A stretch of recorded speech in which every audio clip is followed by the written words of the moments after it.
I can't be a mother, she said, her voice breaking in the dusty New Mexico wind. He smiled, not with pity, but with certainty. I've got 3 calling you mama already. The word should have terrified her. Clara Wynne had traveled 2,000 miles to escape the shame of her barren body, only to find herself standing before a widower and 3 orphaned children who needed exactly what she thought she could never give. But sometimes family isn't born, it's chosen. Stay with me until the end of this story and comment the city you're watching from so I can see how far this tale has traveled. The stagecoach lurched to a stop in a cloud of red dust, and Clara Wynne thought, for the 100th time that week, that she'd made a terrible mistake. Spring of 1875 had painted the New Mexico territory in shades of gold and crimson, the kind of landscape that looked beautiful in paintings but felt merciless under the actual sun. She pressed her handkerchief to her lips, tasting grit and regret, as the driver hauled her single trunk down with a thud that seemed to echo across the empty valley. "Red Bluff Ranch," he announced, gesturing toward a distant cluster of buildings that shimmered in the heat. 5 miles that way. You sure about this, ma'am? Clara nodded, though she wasn't sure about anything anymore.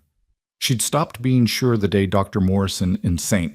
Louis had set down his instruments and told her with clinical detachment that her womb was inhospitable to life, as if her body were a hostile nation rather than the home she'd always imagined filling with laughter and small running feet.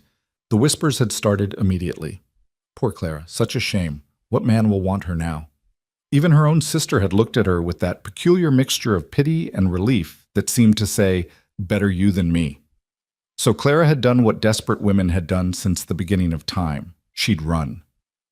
West, where the land was wild and people asked fewer questions, where a teaching position and housekeeping job at a remote ranch seemed like exactly the kind of quiet obscurity she needed.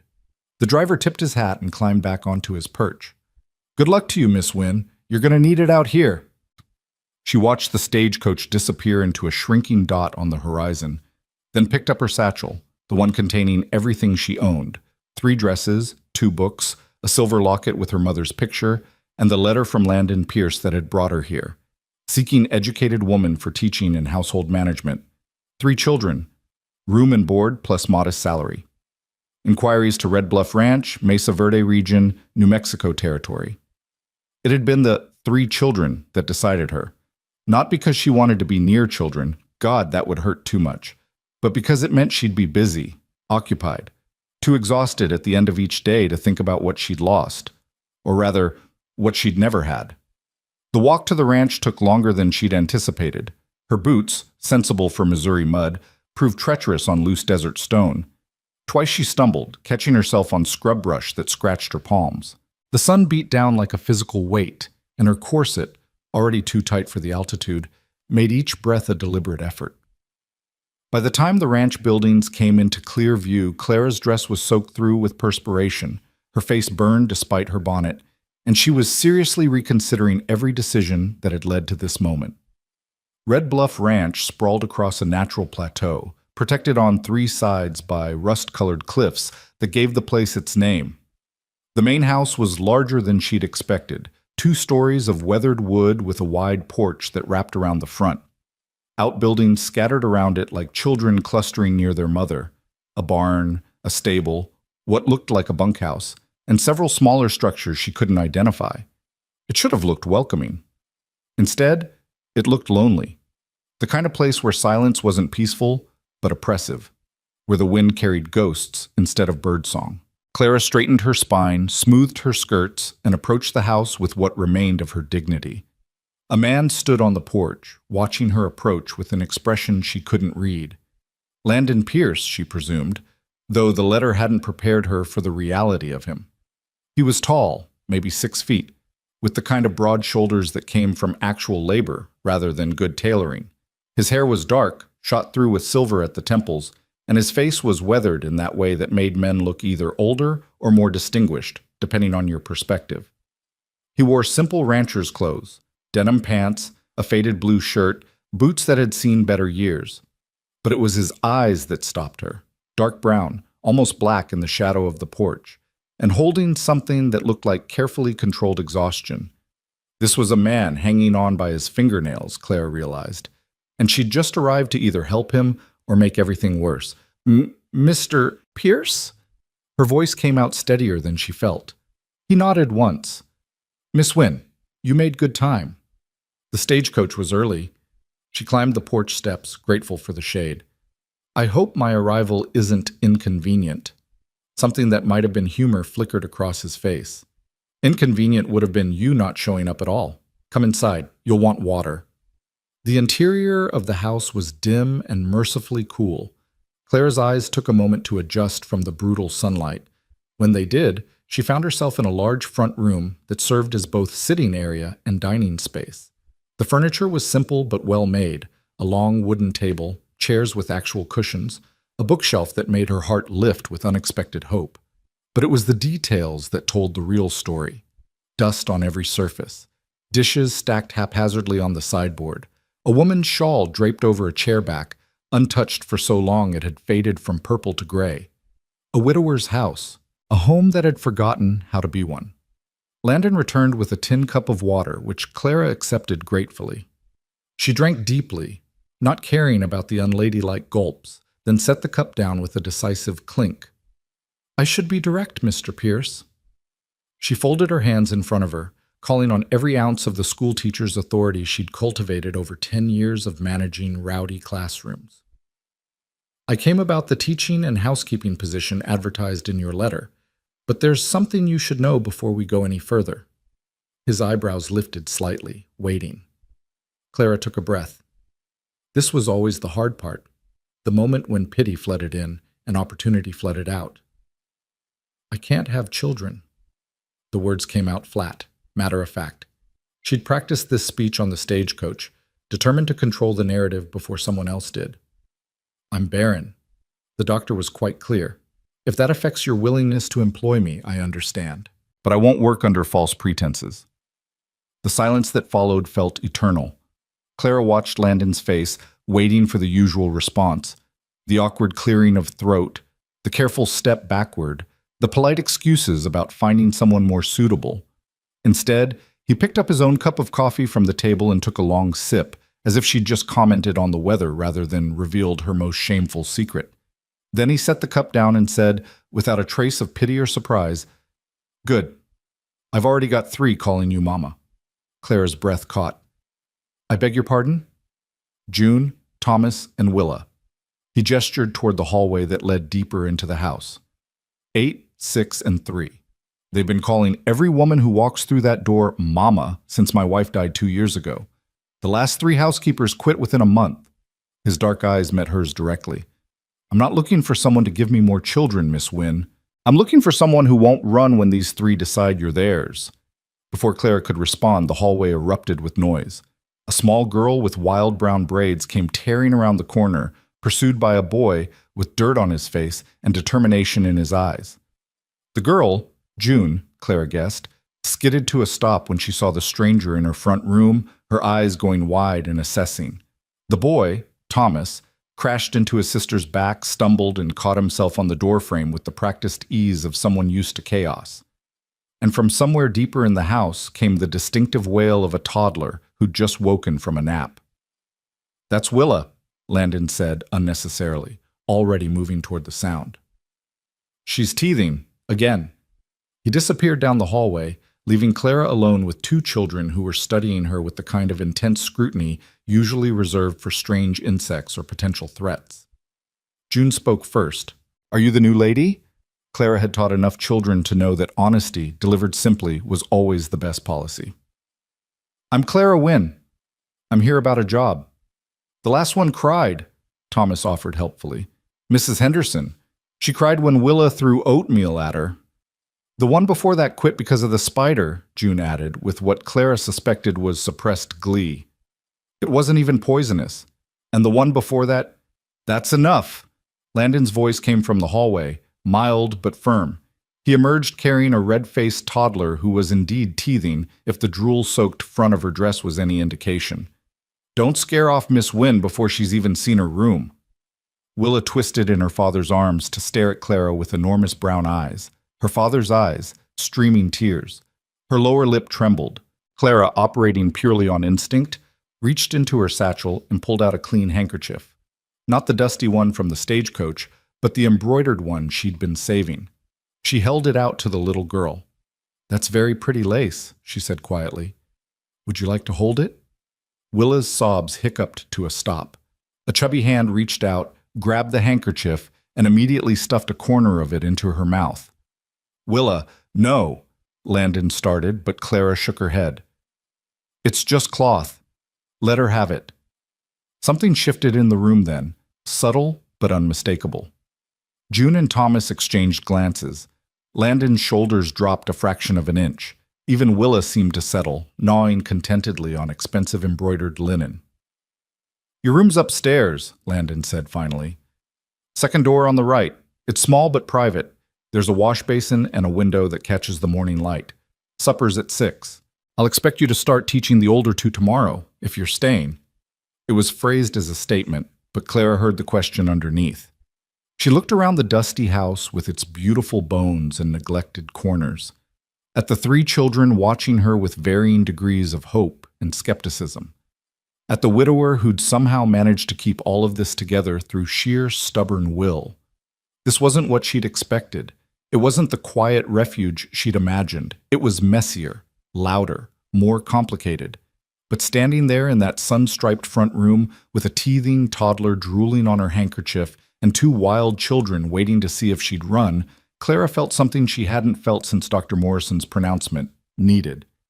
"I'm staying," she said. The room was exactly as Landon had described. Small, private, and catching the last rays of afternoon sun through a window that overlooked the eastern pastures. Clara set her trunk at the foot of the narrow bed and allowed herself one moment of pure exhaustion, sinking onto the mattress with a sigh. The straw tick was thin but clean. Someone, Landon, she presumed, had left a vase of wildflowers on the small table beside the bed. The gesture was so unexpectedly thoughtful that Clara felt her throat tighten. She unpacked methodically, hanging her 3 dresses in the narrow wardrobe, arranging her few books on the windowsill, setting her mother's locket on the table beside the flowers. The room transformed from bare space to something like home with each item placed. A soft knock interrupted her. "Miss Wynne?" June's voice, cautious. "Papa says supper's almost ready, and Thomas wants to know if you're really going to teach us."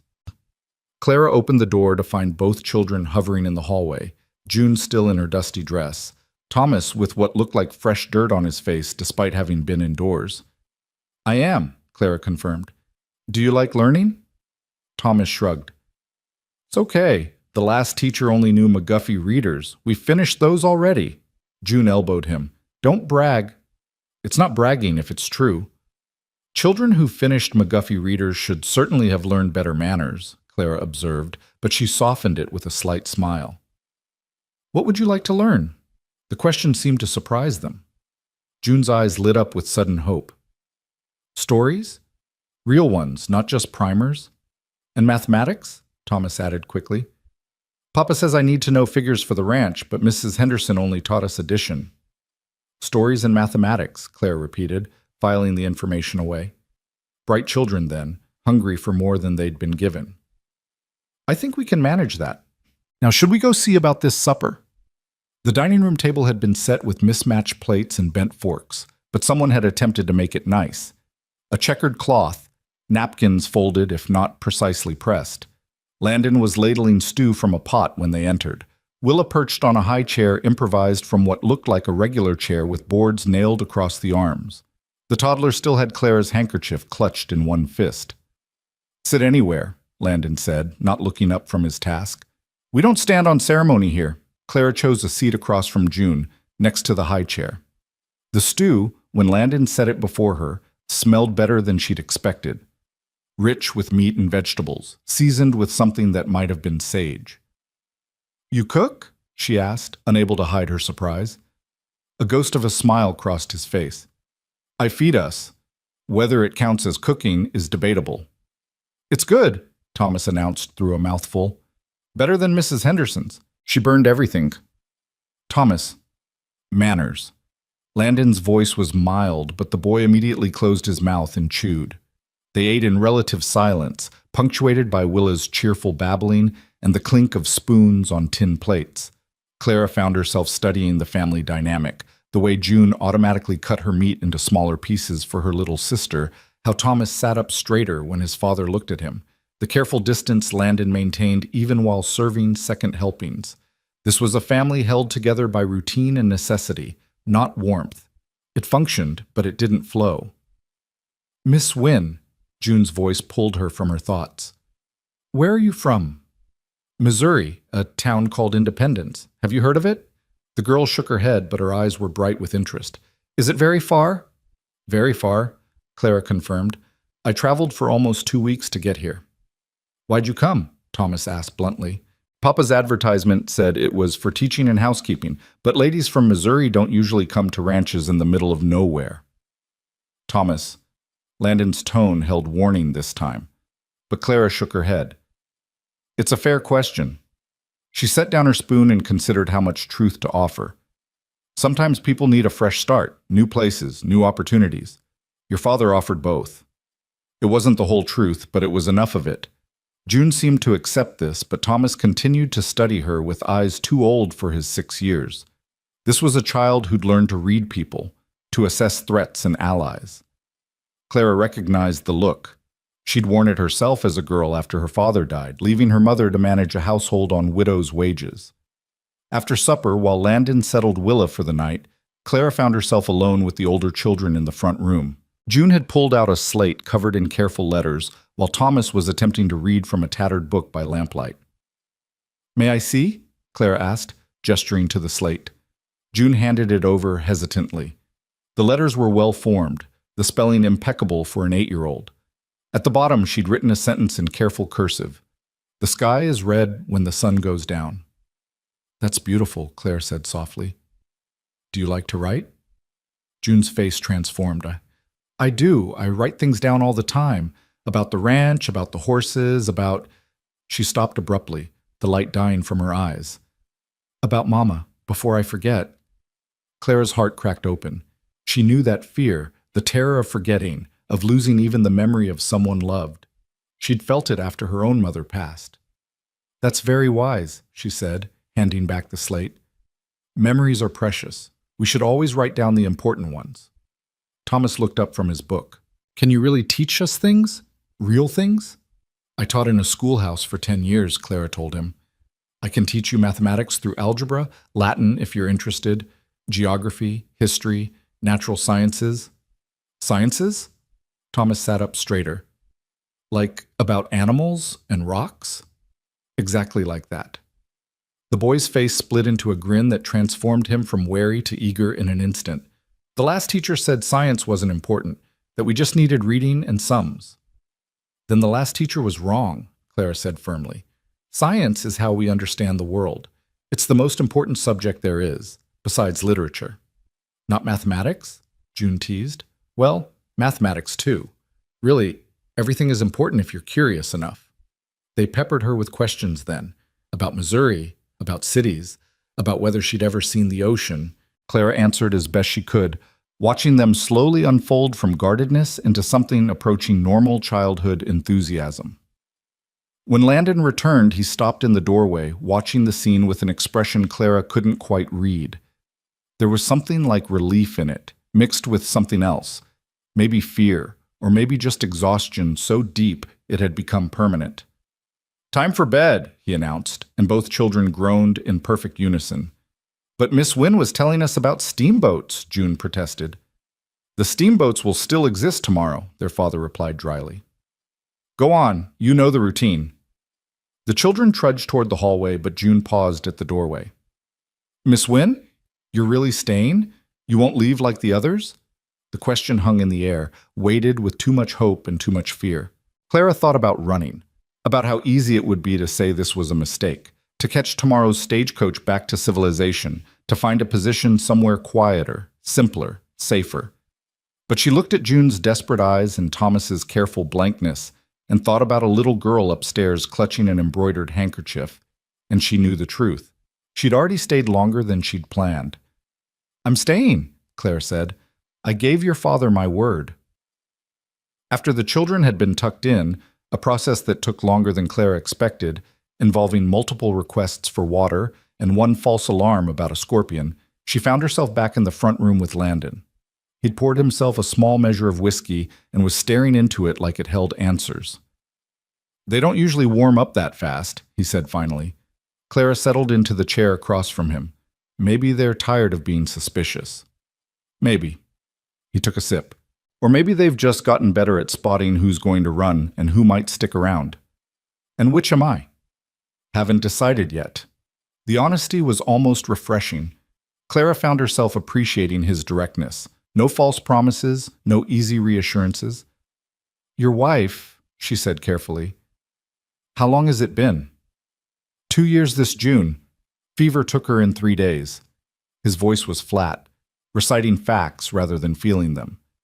June was 6. Thomas was 4. Willa hadn't been born yet. Amelia was 8 months along when she died. Clara's breath caught. "Willa is premature. The midwife managed to save her, but..." He stopped, jaw working. Amelia never got to meet her, never even knew if she was a boy or girl. The weight of it pressed down on the room, grief so heavy it had its own gravity. Clara understood suddenly why the house felt so haunted. It wasn't just missing a woman, it was missing hope. "The children seem well adjusted," she offered. "Considering." Landon laughed, but there was no humor in it. "Well adjusted, sure. June has nightmares 3 times a week. Thomas hasn't cried since the funeral. Just stopped, like he forgot how. And Willa..." His voice cracked. "Willa doesn't remember her mother at all. Doesn't know what she lost. That might be a mercy. Or a tragedy. Depends on the day." They sat in silence for a moment, the lamp flickering between them. Outside, the wind had picked up, rattling the shutters with a sound like bones. "Why did you really come here, Miss Wynne?" Landon asked suddenly. "And don't tell me it was for teaching opportunities. Women with your credentials could get positions in actual towns with actual schools."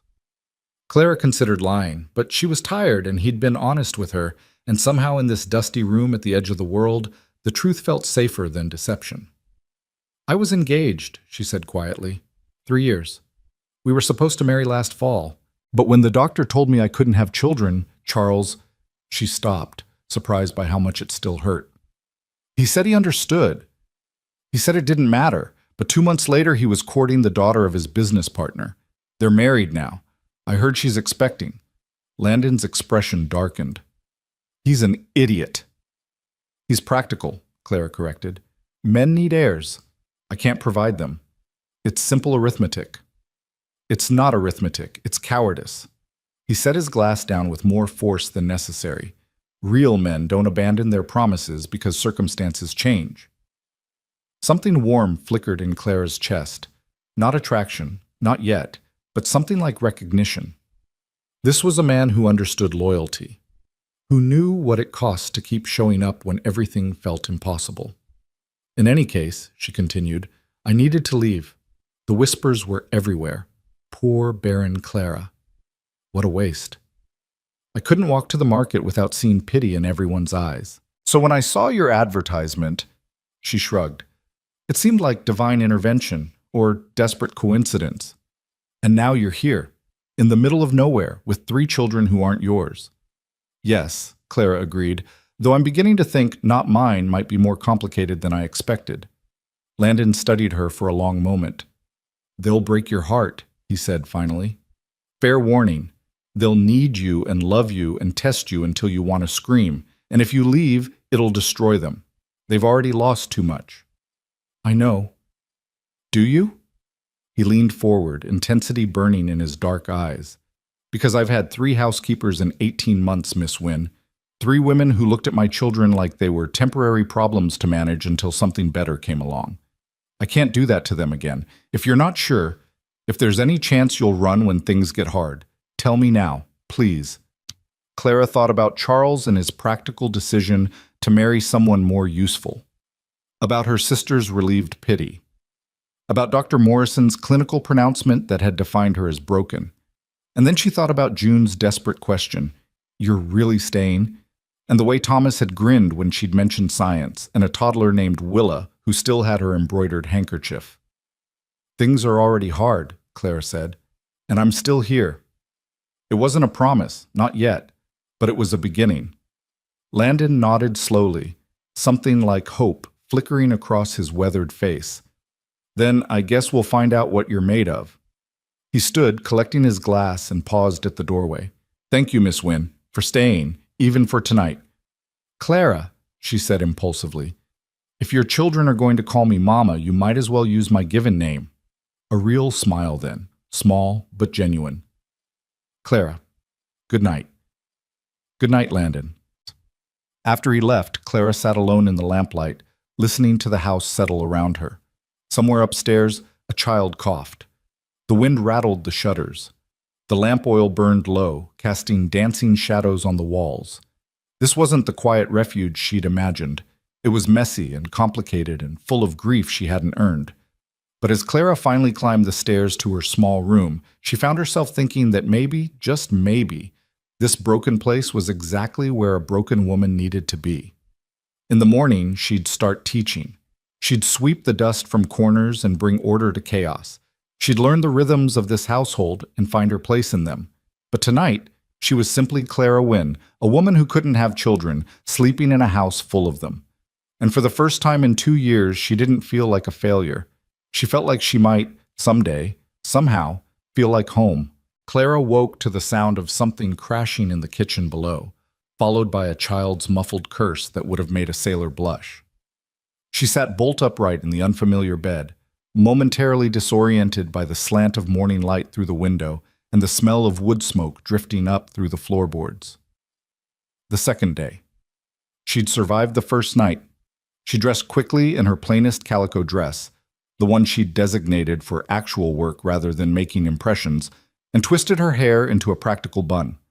Her reflection in the small mirror over the wash basin showed a woman who looked tired but determined, which felt about right. The crash came again, followed by Thomas's voice. "I've got it. Don't tell Papa." Clara hurried downstairs to find the kitchen in a state of contained disaster. Thomas stood on a chair reaching for the coffee pot on the high shelf, while June attempted to light the cook stove with hands that shook from nervousness rather than cold. Flour dusted every available surface, and what looked like the remains of several eggs congealed in a bowl on the table. "Good morning," Clara said mildly, and both children jumped. June's face flushed crimson. "We were trying to make breakfast before you woke up, so you'd think we were helpful and not—" She stopped, biting her lip. "Not more trouble than we're worth," Thomas finished bluntly, climbing down from the chair with the coffee pot clutched against his chest like a trophy. Clara's heart twisted. These children had learned to audition for love, to prove their value before adults decided they were disposable. "Well," she said, rolling up her sleeves and surveying the wreckage, "you've certainly made an impression. Though next time, perhaps wait until I can supervise the egg-breaking part?" June looked like she might cry from relief. "You're not angry?" "I'm impressed you know where everything is kept." Clara took the coffee pot from Thomas, gently, so he wouldn't think she was scolding, and set it on the stove. "But making coffee is dangerous work. The water boils, the pot gets hot enough to burn. Those are jobs for adults until you're older." "Mrs. Henderson said we were underfoot in the kitchen," Thomas muttered. "Then Mrs. Henderson was doing it wrong. Kitchens are for teaching." Clara handed June a rag. "Start wiping down that table. Thomas, sweep up the flour. There's a broom in the corner. I'll get this stove going properly, and then we'll make breakfast together. Does that sound fair?" They nodded, scrambling to obey with an eagerness that spoke of too many disappointed adults in their short lives. Clara knelt by the cook stove, examining the half-hearted fire June had attempted. The kindling was damp. Someone had stored it wrong, and arranged without proper airflow. She cleared it out, started fresh with dry wood from the box beside the hearth, and had a proper fire crackling within minutes. "How'd you do that?" June asked, pausing in her table wiping to stare. "Practice. When I was your age, my mother taught me that fire needs 3 things: fuel, air, and heat. Too much of any one thing and it goes out. Too little, same problem. It's about balance." "Like people," Thomas said suddenly. He flushed when they both looked at him. "Papa says that sometimes. That ranching is about balance. Not too much water, not too little. Not pushing the cattle too hard, but not letting them get lazy either." Your father's a wise man. Clara set the coffee pot to boil and pulled down a cast iron skillet. Now, let's salvage these eggs. June, crack 3 more into that bowl, gently. Thomas, fetch me that jar of lard from the shelf. They worked together in surprisingly comfortable synchronization, the children responding to clear instructions with focused attention. Clara made scrambled eggs with cheese, a luxury she found in the cold box, probably saved for special occasions, and fried thick slices of bread in butter until they were golden and crispy. By the time Landon appeared in the doorway, freshly shaved and carrying a still sleepy Willa, the kitchen smelled like breakfast instead of disaster. He stopped, taking in the scene. The clean table, the children's flour-dusted but proud faces, Clara standing at the stove with a competence that suggested this wasn't her first chaotic morning. I thought I heard a crash, he said carefully. Learning experiences, Claire replied, plating eggs with practiced efficiency. No permanent damage. June and Thomas were kind enough to show me where everything is kept. She watched Landon's expression shift as he understood what she'd done, taken their well-meaning disaster and transformed it into a teaching moment instead of a scolding. Something in his shoulders relaxed. Smells good, he said, settling Willa into her improvised high chair. The toddler immediately reached for Clara, babbling something that might have been mama, or might have been more, but either way made June and Thomas exchange significant glances. They ate breakfast with more conversation than last night's supper. Thomas asked questions about fire building. June wanted to know if Clara had always known how to cook. Even Willa participated, banging her spoon against the high chair tray in rhythmic approval. Landon said little, but Clara felt him watching her, assessing, calculating, trying to determine if this competence was real or performance. She didn't blame him. If she'd been burned by 3 failed housekeepers, she'd be suspicious too. After breakfast, while Landon headed out to handle ranch business, Clara set up an impromptu schoolroom at the dining table.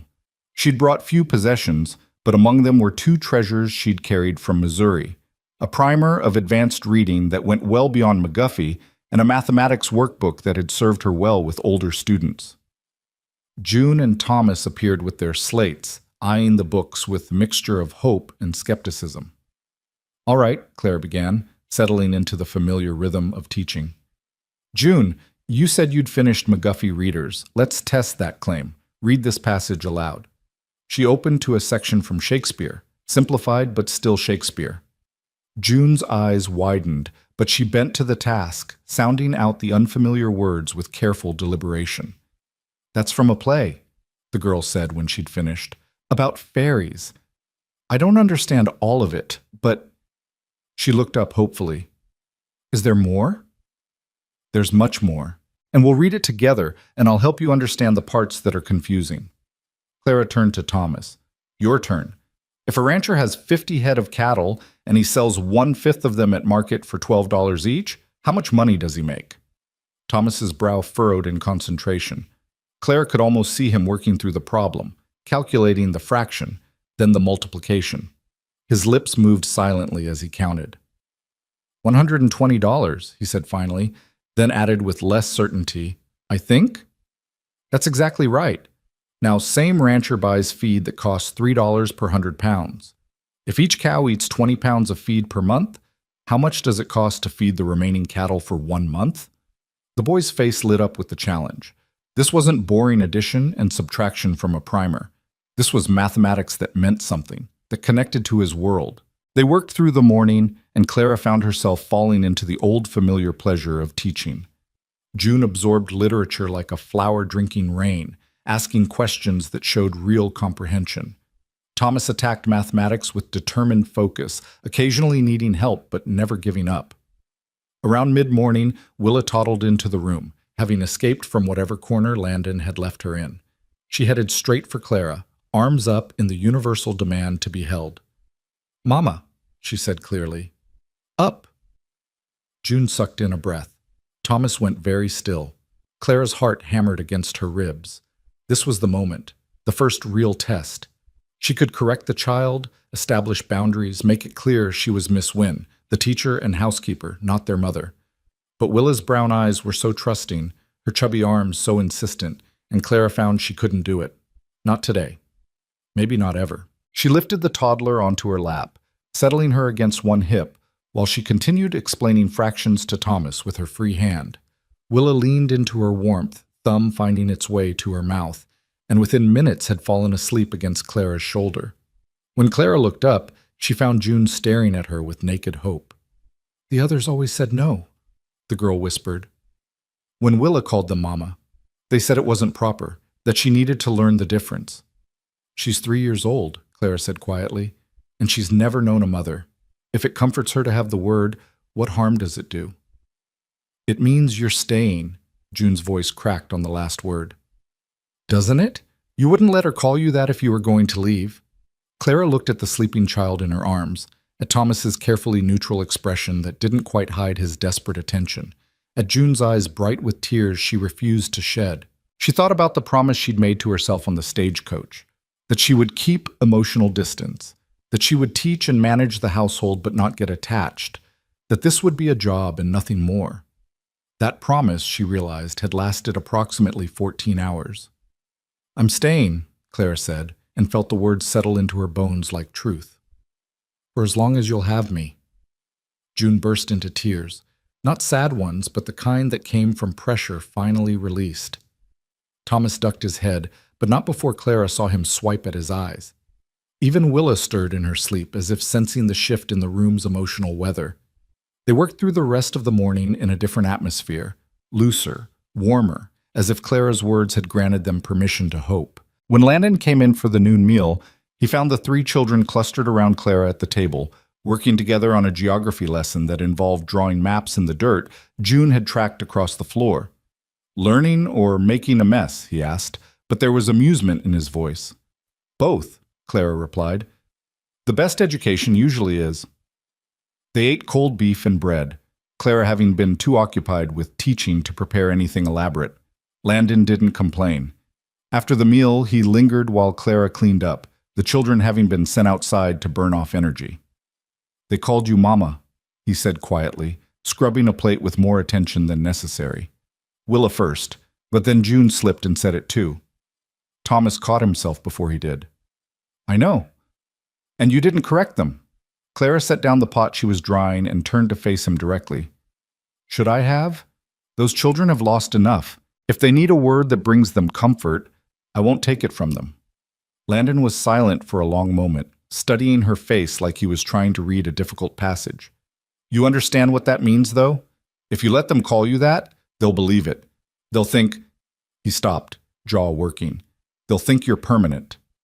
"Maybe I am." "You've been here 2 days, Clara.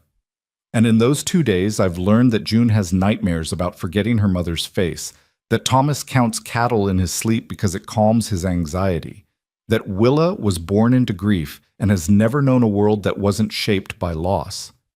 Clara's voice was steady, but her hands trembled slightly as she folded the dish towel. "I understand what I'm promising. I understand what it will cost if I fail. But I also understand that those children need someone to believe in, and I'd rather risk my heart than guarantee their disappointment." Landon's expression shifted through several emotions too quickly for Clara to track. Finally, he said, "You're not what I expected." "Neither are you." A smile ghosted across his face, there and gone. "Fair enough, just—" He hesitated, then pushed forward. "Don't make promises you can't keep. These kids have had enough of those to last a lifetime." "Then I'll keep the ones I make." The conversation ended there, but something had shifted between them. An understanding, perhaps, or at least an acknowledgement that they were both trying to protect the same 3 fragile hearts from further damage. That afternoon, Clara tackled the house in earnest. The children helped, which meant June carefully dusted low surfaces while Thomas mostly rearranged dirt, but their presence transformed the work from lonely drudgery into something almost pleasant. Clara sang while she worked, old folk songs her mother had taught her, and was surprised when June joined in with a clear, sweet soprano. "Your mother taught you that one?" Clara asked, recognizing the melody. June nodded. "She used to sing it when she did the washing. I remember—" She stopped, face crumpling. "I remember her hands. They were red from the lye soap, and she wore a ring with a blue stone, and she'd—" The girl's breath hitched. Is it bad that I can't remember her face very well anymore? Just pieces? Clara's own grief rose up, unexpected and sharp. Her mother had been gone 12 years now, and there were days when Clara struggled to recall the exact shade of her eyes or the way her laugh sounded in an empty room. "It's not bad," she said gently, kneeling to meet June at eye level. "It's human. Memories fade, even when we fight to keep them. But that's why you write them down, remember? So the pieces you do have stay sharp." "Will you forget us?" The question came out small, terrified. "If you leave someday, will you forget what we look like?" Clara reached out and tucked a strand of hair behind June's ear, a gesture she hadn't planned, but that felt natural as breathing. "I won't forget, I promise you that. Even if I lived to be 100 and traveled to the ends of the earth, I'd remember a brave girl named June who taught me about singing while you work." June threw her arms around Clara's neck with such sudden force they both nearly toppled over. Clara caught herself against the wall, holding the child as she sobbed, huge, wrenching cries that came from somewhere deep and previously untapped. Thomas appeared in the doorway, face pale with alarm, but Clara shook her head at him. Let June cry. Let her release the pressure that had been building since her mother died. This was necessary, even if it hurt to witness. When the storm finally passed, June pulled back, embarrassed. "I'm sorry. I don't know why." "Because you're 8 years old and you lost your mother and no one has let you be sad about it," Clara said firmly. "There's no shame in grief, June. It means you loved well." The girl wiped her nose on her sleeve. "The others, Mrs. Henderson said I was being dramatic, that crying was for babies." "Then Mrs. Henderson was wrong about a great many things." Clara stood, offering her hand. "Come on, let's finish this dusting, and then I'll teach you how to make biscuits from scratch. Your mother's recipe, if your father has it written down." They spent the rest of the afternoon in the kitchen, flour up to their elbows, while Landon's voice drifted in from the yard where he was teaching Thomas how to repair a fence. Clara found Amelia's recipe box tucked in the back of a cabinet, a wooden box with flowers painted on the lid, full of cards written in elegant script. June touched the box like it was holy. "Mama made this. She painted the flowers herself." "Then we'll use it with respect," Clara said, "and we'll keep her recipes alive. That's another way of remembering, cooking the things she loved, keeping her traditions." The biscuits came out imperfect but edible, and at supper that night, Landon took one bite and went very still. "These taste like—" He stopped, cleared his throat. "Like Amelia's." "We used her recipe," June announced proudly. Clara, found Mama's box." Clara watched Landon struggle with emotion, grief and gratitude warring across his weathered face. Finally, he just nodded and took another biscuit, chewing slowly, as if each bite contained a memory he wasn't quite ready to release. After the children were in bed, a process that again involved multiple delays, though Clara was beginning to recognize them as tactics for prolonging her presence, she found herself back in the front room with Landon. He'd poured whiskey again, but this time he offered her a glass as well. Clara accepted, though she rarely drank. The whiskey burned going down, but left a pleasant warmth in its wake. "You made June cry today," Landon said without preamble. "She needed to." "I know. I heard." He swirled his glass, watching the amber liquid catch lamplight. "I never knew how to give her permission for that. Every time she started to break down, He made a frustrated gesture. "I'd fix things, distract her, give her a task, anything to stop the tears. Because her grief reminded you of your own. Because her grief was my failure." The words came out harsh, self-directed. "I'm her father. I'm supposed to protect her from pain. But I couldn't protect her from Amelia dying, and I can't bring her mother back, and every time June cries, it's a reminder that I'm not enough." Clara took another sip of whiskey, choosing her words carefully. "You know that's not how it works, right? Grief isn't a failure of protection. It's proof of love. If June didn't grieve, it would mean she didn't care. Would you prefer that? Of course not. Then let her be sad. Let Thomas be angry, because he is, even if he won't show it. Let Willa ask for her mama, even though she never knew one, because she knows something is missing." Clara leaned forward, intensity burning in her chest. "These children don't need you to fix their pain, Landon. They need you to witness it. To sit with them while they hurt and not run away from the discomfort. Is that what you do? Sit with pain? It's what I learned to do when my own mother died. And later when she stopped, surprised by how close the words had come. When other losses came. You can't outrun grief. It's patient. It'll wait for you to stop moving and then it'll catch up. Landon was quiet for a long moment. Outside, a coyote howled somewhere in the darkness, answered by another farther away. Amelia would have liked you, he said finally. She always said this house needed noise and laughter, that ranch life was too quiet, too lonely. She'd have approved of you letting the children make a mess in the kitchen. Tell me about her? Clara asked softly. He did. Slowly at first, then with gathering momentum, Landon Pierce talked about his wife in a way Clara suspected he hadn't since she died. Amelia had been from Santa Fe originally, the daughter of a merchant. She'd met Landon at a dance and fallen for him despite her father's objections about marrying some cowboy with more land than sense. She'd loved gardening but could never keep anything alive in the harsh desert climate. She'd wanted more children. At least 6, she'd said. She'd had a birthmark on her left shoulder blade shaped like a crescent moon. As he talked, Clara could feel the ghost of Amelia Pierce settling around them. Not threatening, not jealous, but present. This house was still haunted by her, would always be haunted by her. Clara would be living in another woman's space, using her pots, following her routines. The thought should have been intimidating. Instead, it felt like being trusted with something precious. I'm not trying to replace her, Clara said when Landon finally fell silent. I couldn't, even if I wanted to. But I can honor her memory. I can love her children. Is that enough? Landon's eyes were bright with unshed tears. It's more than enough. His voice cracked. It's more than I had any right to ask for. They sat in comfortable silence after that, finishing their whiskey while the lamp burned low. When Clara finally rose to head upstairs, Landon stopped her with a gentle hand on her arm. Thank you, he said. For today. For all of it. For not running when things got messy. Clara smiled. The day I'm afraid of mess is the day I should give up teaching. Children are chaos in small human form.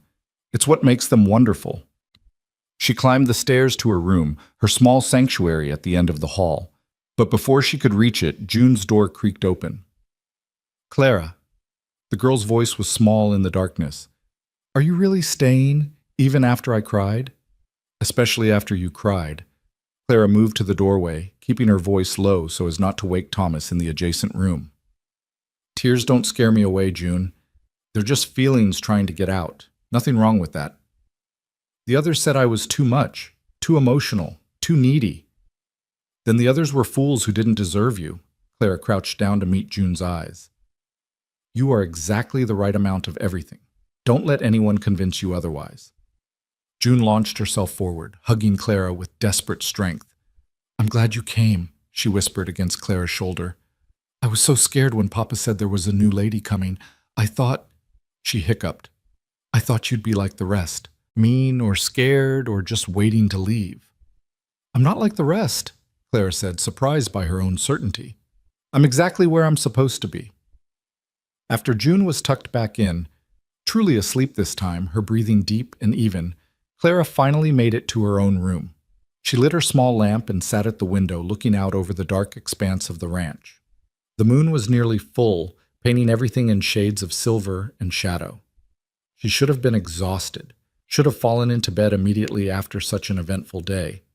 Instead, she found herself reaching for the small journal she'd packed, a habit from her teaching days, when she'd recorded observations about particularly challenging or rewarding students. At the top of a fresh page, she wrote, Day 2.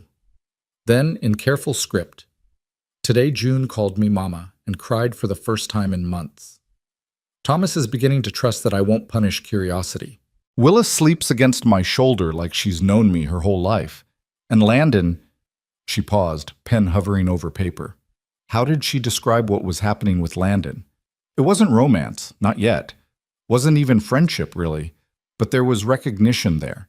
2 wounded people finding unexpected kinship in the work of keeping broken children whole. And Landon is beginning to understand that I'm not running. that this broken family might be exactly where a broken woman belongs. She closed the journal, extinguished the lamp, and finally surrendered to sleep. Her dreams were full of children's laughter and the smell of biscuits baking and a house slowly remembering how to be a home. When she woke the next morning to the sound of the rooster and Thomas's enthusiastic but off-key singing drifting up from the kitchen, Clara smiled into her pillow. 3 days. She'd been at Red Bluff Ranch for 3 days, and already it felt like she'd been there forever. Already the children's rhythms were becoming her rhythms. Already this house with its dusty corners and grief-stained walls was beginning to feel like something she might dare to call home. The thought terrified her. But as Clara dressed and headed downstairs toward the chaos and laughter and beautiful mess of the Pierce family morning routine, she found she was more terrified of leaving, of abandoning these 3 children who'd already lost too much, of disappointing a man who'd trusted her with his most precious treasures, of proving right everyone who'd ever said she was too broken to be worth keeping. So she didn't think about leaving. She thought about today, teaching June more Shakespeare, helping Thomas master long division, making sure Willa had her midday nap. Tomorrow could take care of itself. Today, she had a family to love. Even if they weren't hers by blood, they were becoming hers by choice. And Clara was beginning to understand that the second kind of family, the kind you built from determination and daily presence and stubborn refusal to abandon ship when storms came, was sometimes the strongest kind of all. She found them in the kitchen, Landon attempting pancakes with mixed success, June setting the table with solemn precision, Thomas stealing bacon from the pan and pretending innocence when caught, Willa banging her spoon in joyful anticipation. "Good morning, Mama," June called out, the word coming naturally now, without hesitation or fear. Thomas echoed it a second later, ducking his head but grinning. Even Willa chimed in, her version sounding more like "Mama, Mama," but close enough. Landon met Clara's eyes over the chaos, a question in his expression. "Are you okay with this?" Clara smiled, rolled up her sleeves, and waded into the beautiful disaster of breakfast. "Good morning, family. Who's ready to burn the bacon and call it breakfast?" The children's laughter filled the kitchen, spilling out through open windows into the desert morning, and for the first time since Dr. Morrison's pronouncement, Clara felt something she'd thought lost forever. Hope. The weeks that followed settled into something resembling routine, though Clara was learning that routine on a ranch meant expecting the unexpected. June progressed through literature with voracious appetite, devouring poetry and prose with equal enthusiasm. Thomas had moved beyond basic arithmetic into concepts that would have challenged students twice his age. Even Willa was learning colors, shapes, simple words that she'd babble proudly while Clara worked in the kitchen. But it was the quiet moments that revealed the depth of what they were building. The way June would slip her hand into Clara's when they walked to the creek. How Thomas had started leaving small gifts on Clara's pillow. Smooth stones, interesting feathers, once a perfectly preserved bird's nest. The way Willa would cry if Clara left her sight for too long, then settle instantly when returned to her arms. They were claiming her, making her theirs in 1,000 small ways. And Clara, despite every promise she'd made herself about maintaining distance, was letting them.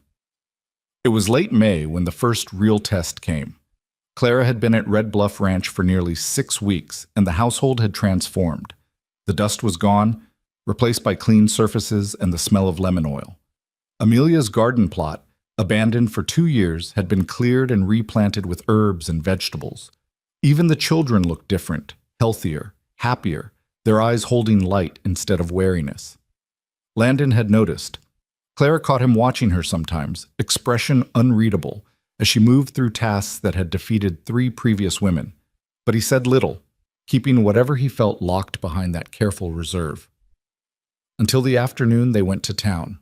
Mesa Verde's main settlement was more trading post than proper town, a cluster of buildings serving the scattered ranches and miners working the distant hills. Clara had avoided it during her first weeks, content to stay within the safe boundaries of the ranch.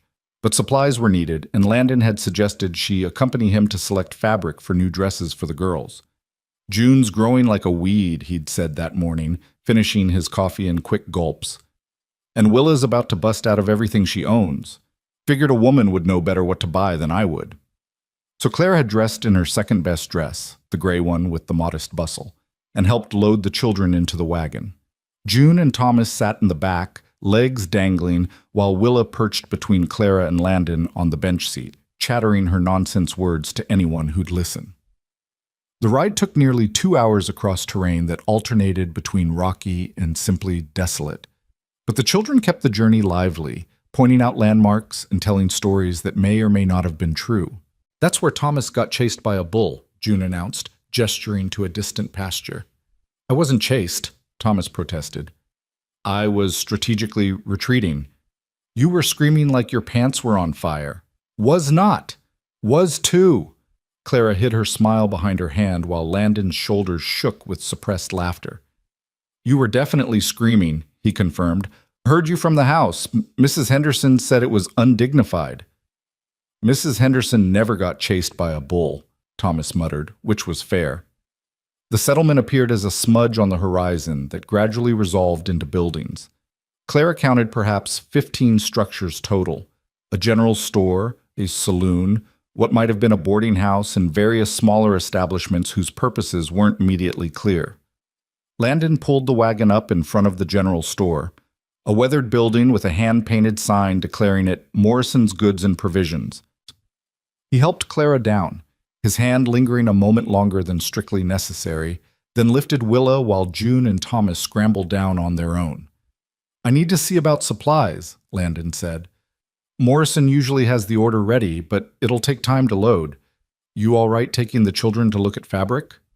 Clara nodded, already feeling June's hand slip into hers. "We'll manage fine." The bell above the door jangled as they entered, and Clara was immediately struck by the overwhelming smell of everything: tobacco and leather and dried goods, and about 50 other scents competing for dominance. The store was cramped but well stocked, every available surface covered with merchandise. A thin man with spectacles looked up from behind the counter. "Landon Pierce, been wondering when you'd come by. Got your order in the back." His gaze shifted to Clara and the children, curiosity naked on his face. "And who might this be?" "Clara Wynne," she said, extending her hand with the confidence she'd learned as a teacher. "I'm helping Mr. Pierce with the children and household." "Ah." Morrison shook her hand, but his eyes had that look Clara was learning to recognize, the one that said he was already composing the story he'd tell his wife later. "Heard he'd brought in someone new. You're the fourth, ain't you?" "I suppose I am." "The others didn't last long. You planning to stick?" Before Clara could respond, June spoke up, voice clear and certain. "She's not like the others. She's our mama." The silence that followed was profound. Morrison's eyebrows disappeared into his hairline. Even Thomas looked surprised by his sister's boldness. Clara's heart hammered, but she kept her expression neutral. "I'd like to see your fabric selection, Mr. Morrison. The girls need new dresses." He gestured toward a corner where bolts of cloth were stacked. "Over there, take your time." Clara steered the children toward the fabric, acutely aware of Morrison's continued staring. June seemed oblivious to the bomb she'd just dropped, already examining a bolt of blue calico with critical eye. "This would look nice on Willa," the girl declared. "Matches her eyes." "It does." Clara ran her fingers over the cloth, testing quality. "But she'll outgrow it quickly. We should choose something durable." They were debating the merits of various patterns when another woman entered the store, middle-aged, well-dressed in a way that suggested she considered herself several rungs above the average ranch wife. Her gaze swept the store and landed on Clara and the children with laser focus. "Well," she said, voice carrying that particular sweetness that meant trouble, "you must be the new housekeeper everyone's talking about." Clara straightened, instinctively positioning herself between the woman and the children. "Clara Wynne, and you are?" "Margaret Dawson. My husband owns the Double D Ranch, north of Pierce's land."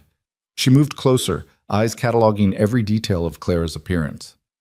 "It's quite the topic of conversation, you know, the widower bringing in yet another woman to raise his children. I'm sure people have better things to discuss." "You'd think so, but when a man keeps cycling through housekeepers like their seasonal help—" Margaret's smile didn't reach her eyes. "Well, it does make one wonder what the situation is really like out there." June's hand tightened in Clara's. Thomas had gone very still, that careful blankness sliding over his features. Even Willa seemed to sense the tension, pressing closer to Clara's skirts. "The situation," Clara said clearly, is that 3 children needed stability, and I'm providing it. I'm not sure what else there is to wonder about. Oh, I'm sure your intentions are pure. Margaret's tone suggested she thought no such thing. It's just that the last 3 women had pure intentions too. Yet here you are, number 4. Makes a body curious about what drives them off. Maybe they just weren't suited to the work. Clara kept her voice level, but fury was building in her chest.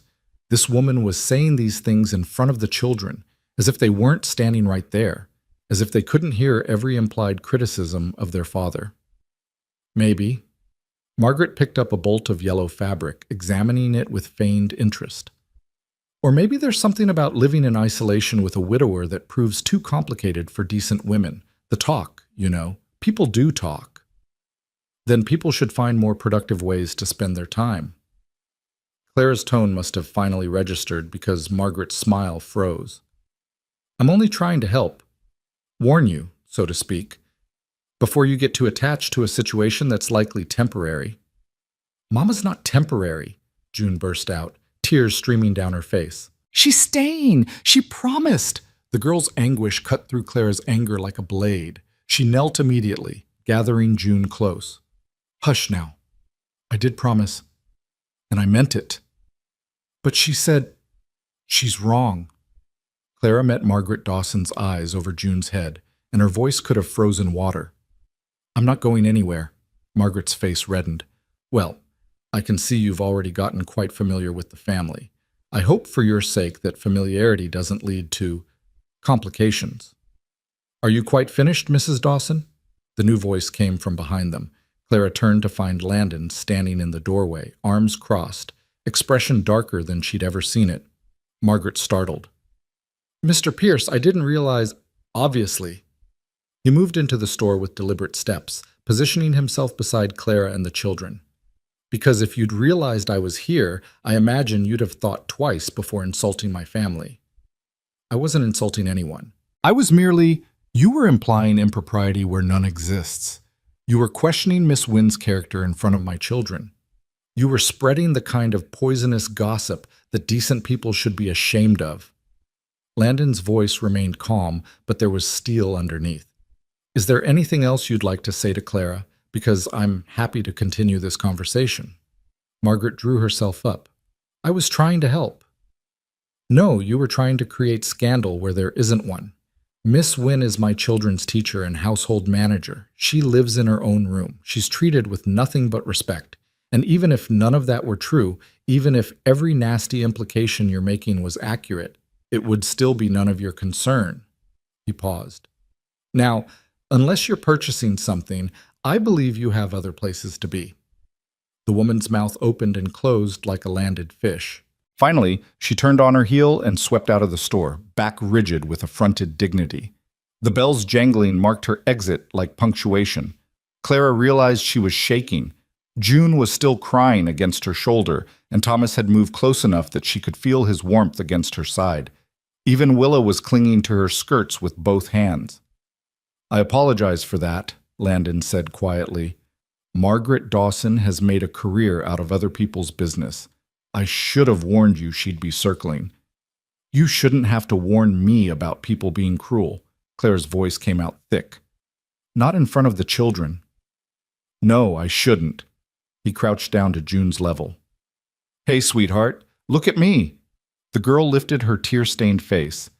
Mrs. Dawson is wrong, Landon said firmly. Clara's not going anywhere, and anyone who says different is going to answer to me. Understand? June nodded, hiccuping. But everyone's talking about us. Everyone thinks, let them think, we know the truth. He stood, addressing all 3 children now. The truth is that Clara came here when we needed her most. She's taught you, cared for you, made our house feel like a home again. Anyone who wants to make that into something ugly is telling you more about themselves than about us. Morrison cleared his throat from behind the counter. For what it's worth, Pierce, most folks around here don't think nothing bad about your arrangement. Margaret Dawson's got a gift for stirring pots that don't need stirring. My wife thinks Miss Wynn's a saint for taking on 3 young ones. The words were kindly meant, but they reminded Clara exactly how visible she was. how every choice she made would be scrutinized and judged by people who'd never walked in her shoes. They finished their shopping in subdued silence. Clara selected sturdy fabrics for the girls' dresses, declined Landon's offer to buy her something for herself, and helped load the supplies into the wagon with mechanical efficiency. The ride home was quiet. Even the children seemed drained by the confrontation, June dozing against Thomas's shoulder while Willa slept in Clara's arms. Landon finally broke the silence when they were an hour from the ranch. "You held your ground back there." "I was angry." "You had every right to be.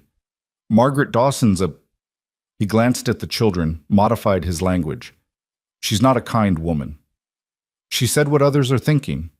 Clara stared at the horizon, watching the red cliffs of home grow closer. "You know she did. We're an unconventional arrangement. People will always talk." "Does it matter?" His hands were steady on the reins, but Clara could see tension in his shoulders. "What they think. It matters for the children. They'll hear the whispers. June already has." June heard one bitter woman being vicious. That's not the same as truth. Clara turned to look at him. "But where's the lie, Landon? I live in your house. I sleep under your roof. I care for your children. In certain circles, that's enough for scandal, regardless of the reality. In certain circles, a woman's got no options but marriage or misery. You're choosing a third way. That always makes people uncomfortable." He was quiet for a moment. "Is that what this is about? You're worried about your reputation?" "I'm worried about theirs." Clara gestured to the sleeping children. "What happens when they go to town and someone makes a comment? When another child says their mama's not really their mama, that she's just hired help pretending? Then they'll tell the truth, that you're more of a mother than most blood relations ever managed to be." The words settled between them, heavy with meaning Clara wasn't quite ready to examine. She adjusted Willa in her arms, using the movement to avoid Landon's gaze. "Margaret said I was the fourth," she said finally. "The fourth woman you've brought in. You are." "What happened to the others?" Landon sighed. "The first one lasted 3 weeks, Mrs. Kershaw. Nice enough woman, but she couldn't handle the isolation. Cried herself to sleep every night. June heard her and had nightmares. I sent her back to Santa Fe with a month's wages and an apology." "The second?" "Mrs. Henderson. You've heard the children mention her. She stayed 4 months, longest of the lot. But she was rigid. Everything had rules. The children couldn't be children around her. When she told Thomas he was wicked for getting his clothes dirty while doing ranch chores, I knew it was time for her to go." "And the third?" His jaw tightened. "Miss Elizabeth Morton, 22 years old, fresh from some finishing school back east. Her father sent her out here to build character before her society debut." He made a sound that wasn't quite a laugh. "She lasted 3 days, took one look at how much actual work was involved, and claimed she'd caught malaria. Was on the next stage back to civilization. So I'm following a proud tradition of failure. You're nothing like them." Landon's voice was firm. "Those women saw this as a job, a temporary inconvenience. You see it as—" He stopped, searching for words. "You see my children as people worth knowing, worth loving. That makes all the difference." Clara wanted to argue, to maintain the protective distance she'd started with, but the truth was softer and more complicated than she wanted to admit. "They make it easy," she said quietly. "To love them. They're remarkable children." "They are. And they've decided you're theirs. There's no going back from that, Clara. You know that, right? Even if you left tomorrow, you'd have marked them. They'd spend the rest of their lives measuring other people against you." The weight of it pressed down on her chest. "That's terrifying." "That's parenthood." He glanced at her, expression unreadable in the fading light. "Welcome to the club." They pulled into the ranch as the sun was setting, painting everything in shades of gold and crimson. Clara helped get the sleeping children inside and up to their beds, moving through the familiar routine with practiced ease. June woke enough to mumble something that might have been "love you" before burrowing back into her pillow. Thomas didn't wake at all, just shifted when Landon removed his boots. Willa stirred when Clara laid her in the crib, reaching out with one chubby hand. "Mama," she whispered, "stay." Clara stood by the crib until the toddler's breathing evened out, one hand resting on the small back. These children, These impossible, wonderful, heartbreaking children who'd claimed her without permission and changed everything she thought she knew about herself. She found Landon in the kitchen, making coffee despite the late hour. He poured 2 cups without asking and handed her one. "I need to tell you something," he said, and the seriousness in his tone made Clara's stomach clench. "All right." What Margaret Dawson said today about complications, she's not entirely wrong. He ran a hand through his hair, clearly struggling. Not in the way she meant, but he met Clara's eyes. "You're not just the housekeeper anymore. Haven't been for weeks. The children call you Mama. They look to you for comfort, for teaching, for everything. And He stopped, jaw working. "I've come to rely on you in ways I didn't anticipate, ways that make the lines blurry." Clara's heart was racing. "What are you saying?" "I'm saying that we should probably make this arrangement official, legal, before Margaret Dawson's gossip becomes something that actually harms the children." "Official how?" Landon set down his cup with deliberate care. "Marriage. Paper marriage, if that's what you want. Separate rooms, separate lives, but legal protection. The children would be legally yours. You'd have rights, security, and no one could question the propriety of the arrangement." The word hung between them like a challenge. Marriage. To a man she'd known less than 2 months. To formalize a relationship that was already complicated beyond measure. "That's not necessary," Clara managed. "I'm not worried about gossip." "Maybe you should be. Maybe I should be." His eyes were dark, intense. "Clara, if something happened to me, if I got kicked by a horse or thrown from the wagon or any of the 100 ways ranchers die, those children would be wards of the state. You'd have no claim to them. They'd be separated, sent to different families or orphanages. Everything you've built with them would be gone." The thought made her physically ill. June crying herself to sleep in some stranger's house. Thomas learning to wall off his emotions even more completely. Willa forgetting that she'd ever had a mama who loved her. "You're trying to manipulate me," she said, but there was no heat in it. "I'm trying to protect them. And you." He moved closer, not touching but near enough that she could feel his presence. "I'm not asking for a real marriage. I'm not asking you to share my bed or pretend feelings that don't exist. I'm asking you to let me give you the legal standing to be what you already are, their mother." Clara's thoughts were spinning. "And what do you get out of this arrangement?" "Peace of mind, knowing that if something happens to me, the children will stay with someone who loves them. Knowing that you're not going to wake up one day and realize you've wasted years of your life on someone else's family with nothing to show for it." "Is that what you think? That I'm here calculating my return on investment?" "No, I think you're here because you have a gift for loving broken things. But I also think you deserve better than being the eternal temporary woman in these children's lives."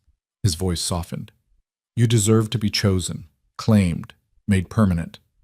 The words hit something deep and wounded in Clara's chest. Made permanent, as if she were something valuable enough to keep. "I need time to think," she whispered. "Take all the time you need. The offer stands whenever you're ready." He stepped back, giving her space. "Or never, if that's your choice. Either way, you're part of this family now. That doesn't change." Clara escaped to her room and spent the night staring at the ceiling, thoughts churning. Marriage. To Landon Pierce. It should have felt like surrender, like admitting defeat in her original plan to maintain distance and independence. Instead, it felt like possibility, not romance. She wasn't naive enough to confuse legal convenience with love, but partnership. A formal acknowledgement of what they'd been building together these past weeks. A way to protect the children and give herself the security she'd never dared to want. But was that enough? Could she sign her name to a marriage built on pragmatism rather than passion? Could she spend her life in separate rooms with a man who saw her as a solution to a problem rather than a woman worthy of desiring? The questions kept her awake until dawn. She fell asleep just as the sun rose and was awakened what felt like minutes later by June's panicked voice in the hallway. "Clara, Papa, Willa's burning up." Clara was out of bed and moving before she was fully conscious, heart hammering. She burst into Willa's room to find the toddler writhing in her crib, skin flushed scarlet, breath coming in labored gasps. Fever, high fever, from the feel of her forehead. Landon appeared in the doorway, took one look, and went white. "Not again, please God, not again." Clara understood immediately. Amelia had died of fever, the same kind of sudden, vicious illness that could steal life in days. But there was no time for fear, only action. June, get me cool water and cloths. Thomas, run to the kitchen and bring up the whiskey. Landon. She met his terrified eyes. I need you to ride for the doctor. Now. The doctor's in Santa Fe. That's a full day's ride. Then you'd better ride fast. Clara's voice was steel. Go. I'll take care of her. He hesitated one more second, then turned and ran. Within minutes, Clara heard hoofbeats thundering away from the ranch. Then it was just her and 3 terrified children and a toddler burning with fever. Clara stripped Willa down to her underthings and began sponging her with cool water, working systematically to bring down the temperature. June and Thomas hovered nearby, pale and shaking. Is she going to die? June whispered. Like Mama did? No. Clara didn't know if it was true, but she said it with absolute conviction. She's not going to die. I won't let her. For the next 6 hours, Clara fought for Willa's life with nothing but water, whiskey for the fever, and desperate prayer. The toddler convulsed twice, her small body racked with seizures that left Clara's hands shaking. But each time she came through, each time she kept breathing. June and Thomas helped with quiet efficiency, fetching water, wringing out cloths, taking turns watching their sister while Clara forced down quick bites of food. They'd done this before, Clara realized. They knew the routine of crisis. They'd learned it the hard way when their mother died. By sunset, Willa's fever finally broke. Her skin cooled, her breathing eased, and she slipped into proper sleep instead of feverish delirium. Clara slumped against the wall, exhausted beyond words. June immediately crawled into her lap, Thomas pressed against her side. All 3 of them watched Willa sleep, not quite daring to believe the danger had passed. You saved her, June said quietly. The others would have run, would have said to get the doctor, and not known what to do while we waited. But you saved her. Clara pressed a kiss to the girl's hair. We saved her, all of us together. Mama saved her, Thomas said firmly. Mama knew what to do. The word didn't feel honorary anymore. It felt earned, claimed through crisis and terror and the stubborn refusal to let death steal another child from this house. When Landon finally returned near midnight, the doctor following on a slower horse, he found Clara asleep in the chair beside Willa's crib, with June and Thomas curled on the floor beside her. The doctor examined Willa, declared her out of danger, and left instructions for continued care. Landon paid him, saw him out, and returned to find Clara awake. You saved her, he said, voice rough. The doctor said another few hours without treatment, and he stopped, unable to finish. Clara stood on shaking legs. I did what any mother would do. You're not any mother. Landon closed the distance between them. You're their mother. Mine to claim, if you'll have them. If you'll have us. Clara looked at the sleeping children, June and Thomas on the floor, Willa peaceful in her crib. This family that had somehow become hers without her permission. This life she'd stumbled into thinking it would be temporary, and that had proven to be anything but. Ask me again, she whispered. About marriage. Ask me again. Landon's eyes searched hers. Marry me, Clara Wynne. Not for convenience or protection or any practical reason. Marry me because these children need you. Because I need you. Because you're already family in every way that matters. And I want to make it permanent. Clara thought about Charles, who'd loved her right up until she became inconvenient. About the doctor who'd declared her broken. About a lifetime of being told she wasn't enough. And then she thought about June's desperate question. You're really staying? And Thomas's careful gifts left on her pillow, and Willa's feverish body cooling under her hands. She thought about a man who'd offered her forever without demanding anything she couldn't give. Yes, she said. Yes, I'll marry you. Landon's expression cracked open with relief and something that looked almost like joy. You mean it? I mean it, Clara managed a tired smile. Though I reserve the right to change my mind if you turn out to be terrible at marriage. He laughed, real laughter, the first she'd heard from him. Fair enough. Though given that we're starting with separate rooms and no expectations, I figure the bar is pretty low. They stood there in the dim room, 3 sleeping children around them, and Clara felt something shift in her chest. Not love. Not yet. Not romantic love, anyway. But something solid. Something that felt like foundation. Like the beginning of permanent. Like home. The morning after Landon's proposal found Clara in the kitchen before dawn. Hands wrapped around a cup of coffee she was too anxious to drink. Her acceptance hung in the air like smoke. Substantial but shapeless. And in the cold light of near morning, she was beginning to question her own sanity. Marriage. She'd agreed to marriage. To a man she'd known for 6 weeks. A practical arrangement, yes, but still binding. Still permanent in ways that terrified her. "You're up early." Clara jumped, sloshing coffee onto the table. Landon stood in the doorway, already dressed for ranch work, hair damp from washing. He looked as tired as she felt, shadows under his eyes speaking to a night as sleepless as her own. "Couldn't sleep," she admitted, reaching for a rag to clean up the spill. "Keep thinking about what we agreed to, what it means." He poured himself coffee and joined her at the table, maintaining careful distance. "Having second thoughts?" "Having all the thoughts." Clara managed a weak smile. "This is madness, you realize. People don't marry for practical reasons anymore. This isn't the 17th century. People marry for practical reasons all the time out here. Land, water rights, combining herds." His voice was matter-of-fact. "At least we like each other. That's more than most arranged marriages start with." "Do we? Like each other?" The question came out more vulnerable than Clara intended. "Or do we just both love the same 3 children?" Landon considered this, swirling his coffee thoughtfully. "I think you're one of the strongest people I've ever met. I think you're sharp-tongued when you need to be and gentle when it matters. I think you saved my daughter's life yesterday without hesitation." He met her eyes. "Whether that counts as liking, I don't know. But it's something." Clara's throat tightened. "I think you're a better father than you give yourself credit for. I think you've held this family together through grief that would have destroyed lesser men. I think—" She stopped, surprised by the emotion welling up.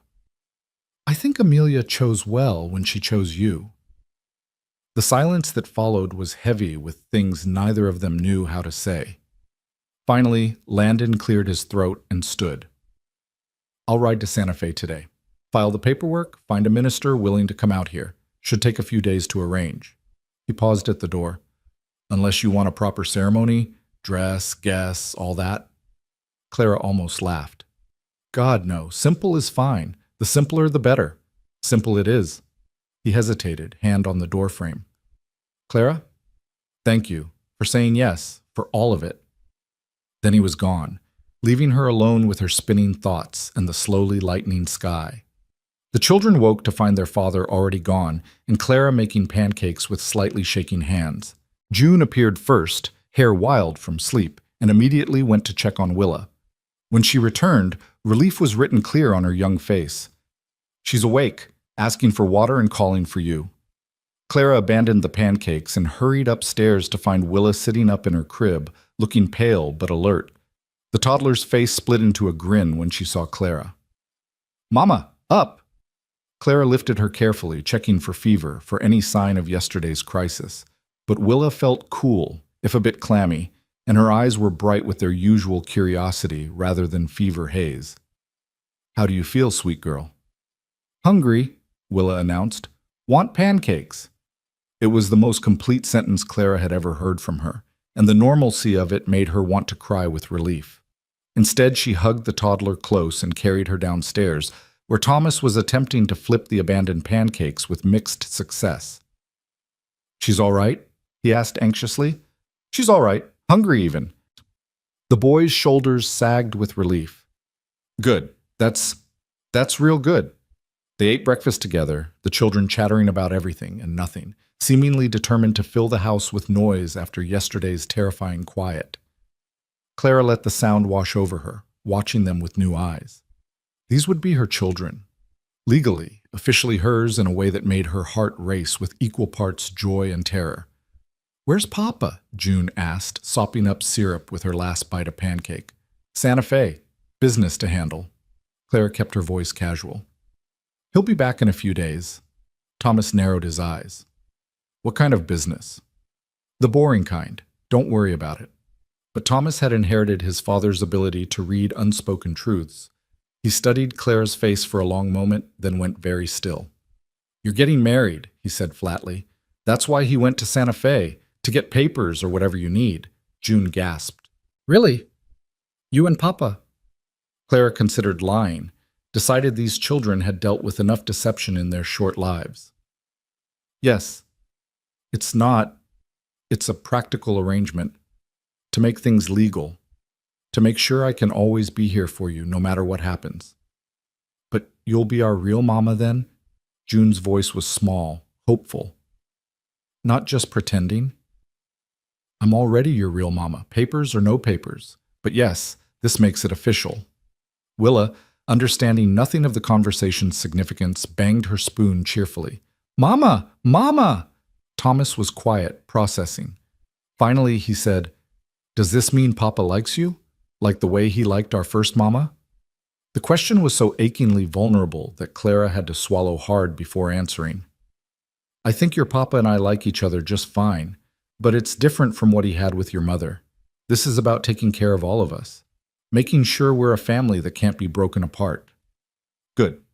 Thomas nodded once, decided. "Because I don't want you to leave. Ever." "Me neither," June whispered. Clara gathered them close, these children who'd somehow become hers, and let herself believe that maybe, just maybe, this madness would work. The next 3 days passed in strange suspension. Clara threw herself into household projects with manic energy, as if staying busy could keep her from thinking too hard about what was coming. She reorganized the kitchen, finished the dresses for the girls, taught the children with perhaps too much intensity. They seemed to sense her nervous energy and grew quieter, more watchful. It was June who finally called her out on it. "You're scared," the girl said on the third afternoon, finding Clara attacking the pantry with unnecessary vigor. "About marrying Papa." Clara sat back on her heels, caught. "A little." "Why? You already live here. This just makes it official." "I know. It's just—" How did she explain adult fears to an 8-year-old? "Marriage is permanent. It changes things." "Is that bad?" June settled on the floor beside her, unconsciously mimicking Clara's posture. "Changing things? Not bad. Just scary. What if I'm not good at being a wife? What if your father regrets choosing me?" June looked at her with those 2 old eyes. "Mama, first Mama, she used to say that family isn't about being perfect. It's about showing up. You've shown up every day since you got here. That's what matters." From the mouths of babes. Clara pulled June into a fierce hug, blinking back tears. "When did you get so wise?" "I've always been wise. You just weren't paying attention." The sound of hoofbeats interrupted Clara's laugh. She and June exchanged glances. Landon, returning. 3 days in Santa Fe, and now he was back, presumably with whatever arrangements he'd made. Clara's stomach knotted. They found Landon in the front room, dusty and tired, talking to Thomas, while Willa climbed on his shoulders with delighted squeals. He looked up when Clara and June entered, and something in his expression made her breath catch. Not regret, not hesitation, just quiet determination. "It's arranged," he said without preamble. "Minister will be here tomorrow afternoon. I filed the papers. They're waiting for signatures. Got these too." He pulled a small box from his pocket and opened it to reveal 2 plain gold bands. Clara stared at the rings, simple, unadorned, practical. Exactly right for a practical marriage. So why did the sight of them make her want to cry? "They're my parents' rings," Landon continued. "My father gave them to me before he died. Said to use them when I found someone worth keeping." He met Clara's eyes. Seemed appropriate. June bounced excitedly. "Can I see? Are you really getting married tomorrow?" "We really are." Landon's voice was steady, but Clara could see tension in his shoulders. "Quick ceremony, just family, nothing fancy." "Can I help Clara get ready?" June was already planning. "We could do her hair special and maybe pick flowers." "June, breathe." Clara managed to smile. "It's just a formality. No need for fuss." But June was already gone, running to tell Thomas the news and probably wake Willa from her nap in the process. The sudden silence left Clara and Landon alone, the space between them charged with unspoken questions. "Having second thoughts?" he asked quietly. Constantly. Clara moved to the window, staring out at the red cliffs that had become so familiar. But I haven't changed my mind, if that's what you're asking. What are you afraid of? The question was gentle, but it cracked something open in Clara's chest. She turned to face him, decision made to be honest, even if it hurt. I'm afraid of not being enough. Of you waking up one day and realizing you've tied yourself to a barren woman who can never give you more children. Of the children growing up and not needing me anymore. Her voice broke. Of building a life here and having it taken away because I'm not really the mother, not really the wife, just the woman playing at both. Landon crossed the room in 3 long strides and took her hands in his. The touch was warm, calloused, solid. Listen to me. You are enough. You've always been enough. The fact that you can't bear children doesn't make you less. It makes you available to love the ones who need you most. His voice was fierce. As for tomorrow, I'm not promising you romance or passion or any of the pretty things people usually promise at weddings. But I'm promising you this. You will be legally bound to those children. You will have rights that can't be taken away. And if anything happens to me, you will inherit everything. This ranch, the money, all of it. So you'll never be dependent on anyone's mercy again. Clara's eyes burned. I'm not doing this for money. I know. That's why I want you to have it. He squeezed her hands gently. Clara, you saved my family. Let me give you security in return. It's the least I can do. Before she could respond, Thomas appeared in the doorway. Miss Clara, June's trying to cut flowers with the kitchen knife. Thought you should know. The moment broke. Clara laughed shakily and went to prevent her future daughter from either dismembering herself or destroying the garden. But she carried Landon's words with her like armor against the doubt. You are enough. You've always been enough. The next morning dawned clear and bright, the desert air crisp with the promise of summer. Clara woke to find June and Willa already in her room, the older girl holding a dress Clara had never seen before. It was my first mama's, June said shyly. Papa said you could wear it if you wanted, for today. It's not white or anything fancy, but she held it up. It's pretty. The dress was indeed pretty. A soft gray-blue cotton with simple embroidery at the collar and cuffs. Amelia's dress. Amelia's wedding, perhaps, or some other significant occasion. Claire should have felt strange about wearing a dead woman's clothes to marry that woman's husband. Instead, she felt honored, as if Amelia herself was giving blessing to this strange arrangement. It's perfect, Clara said, taking it gently. Help me get ready? What followed was perhaps the most unconventional wedding preparation in the history of the New Mexico territory. June attacked Clara's hair with a brush and determination, creating an elaborate updo that would have done a society matron proud. Willa contributed by scattering wildflowers across every available surface, including Clara's bed. Thomas appeared briefly to announce that the minister had arrived and Papa was acting weird, then disappeared again. When Clara finally descended the stairs in Amelia's dress, hair-pinned and heart-hammering, she found the front room transformed. Someone, probably Landon, had cleared away clutter and brought in flowers from outside. The minister stood by the fireplace, a weathered man with kind eyes, who looked like he'd performed his share of unconventional ceremonies. Landon stood beside him in a clean shirt and his best trousers, hands clasped behind his back. When he saw Clara, his expression shifted into something she couldn't quite read. You look... He stopped, started again. The dress suits you. June insisted. Clara managed a smile despite her nervousness. Something about honoring Amelia. She would have liked that. Would have liked you. Landon offered his arm. Ready? No, not remotely, but Clara took his arm anyway and let him lead her to stand before the minister. The ceremony was mercifully brief. The minister spoke about commitment and family, about the bonds that transcend blood. He asked if they understood they were making sacred vows, even if the circumstances were unusual. Both answered yes. Then came the promises. Do you, Landon James Pierce, take Clara Wynne to be your lawfully wedded wife, to honor and protect, in sickness and health, for as long as you both shall live? I do. Landon's voice was steady. And do you, Clara Wynne, take Landon Pierce to be your lawfully wedded husband, to honor and stand beside in sickness and health for as long as you both shall live." Clara looked at the man beside her, this widower who'd offered her sanctuary and security without demanding she be anything other than herself. At the three children watching with hope written plain on their faces. At the life she'd stumbled into and somehow made her own. "I do," she said clearly. Landon slipped his mother's ring onto her finger. Clara did the same with his father's ring, fingers trembling only slightly.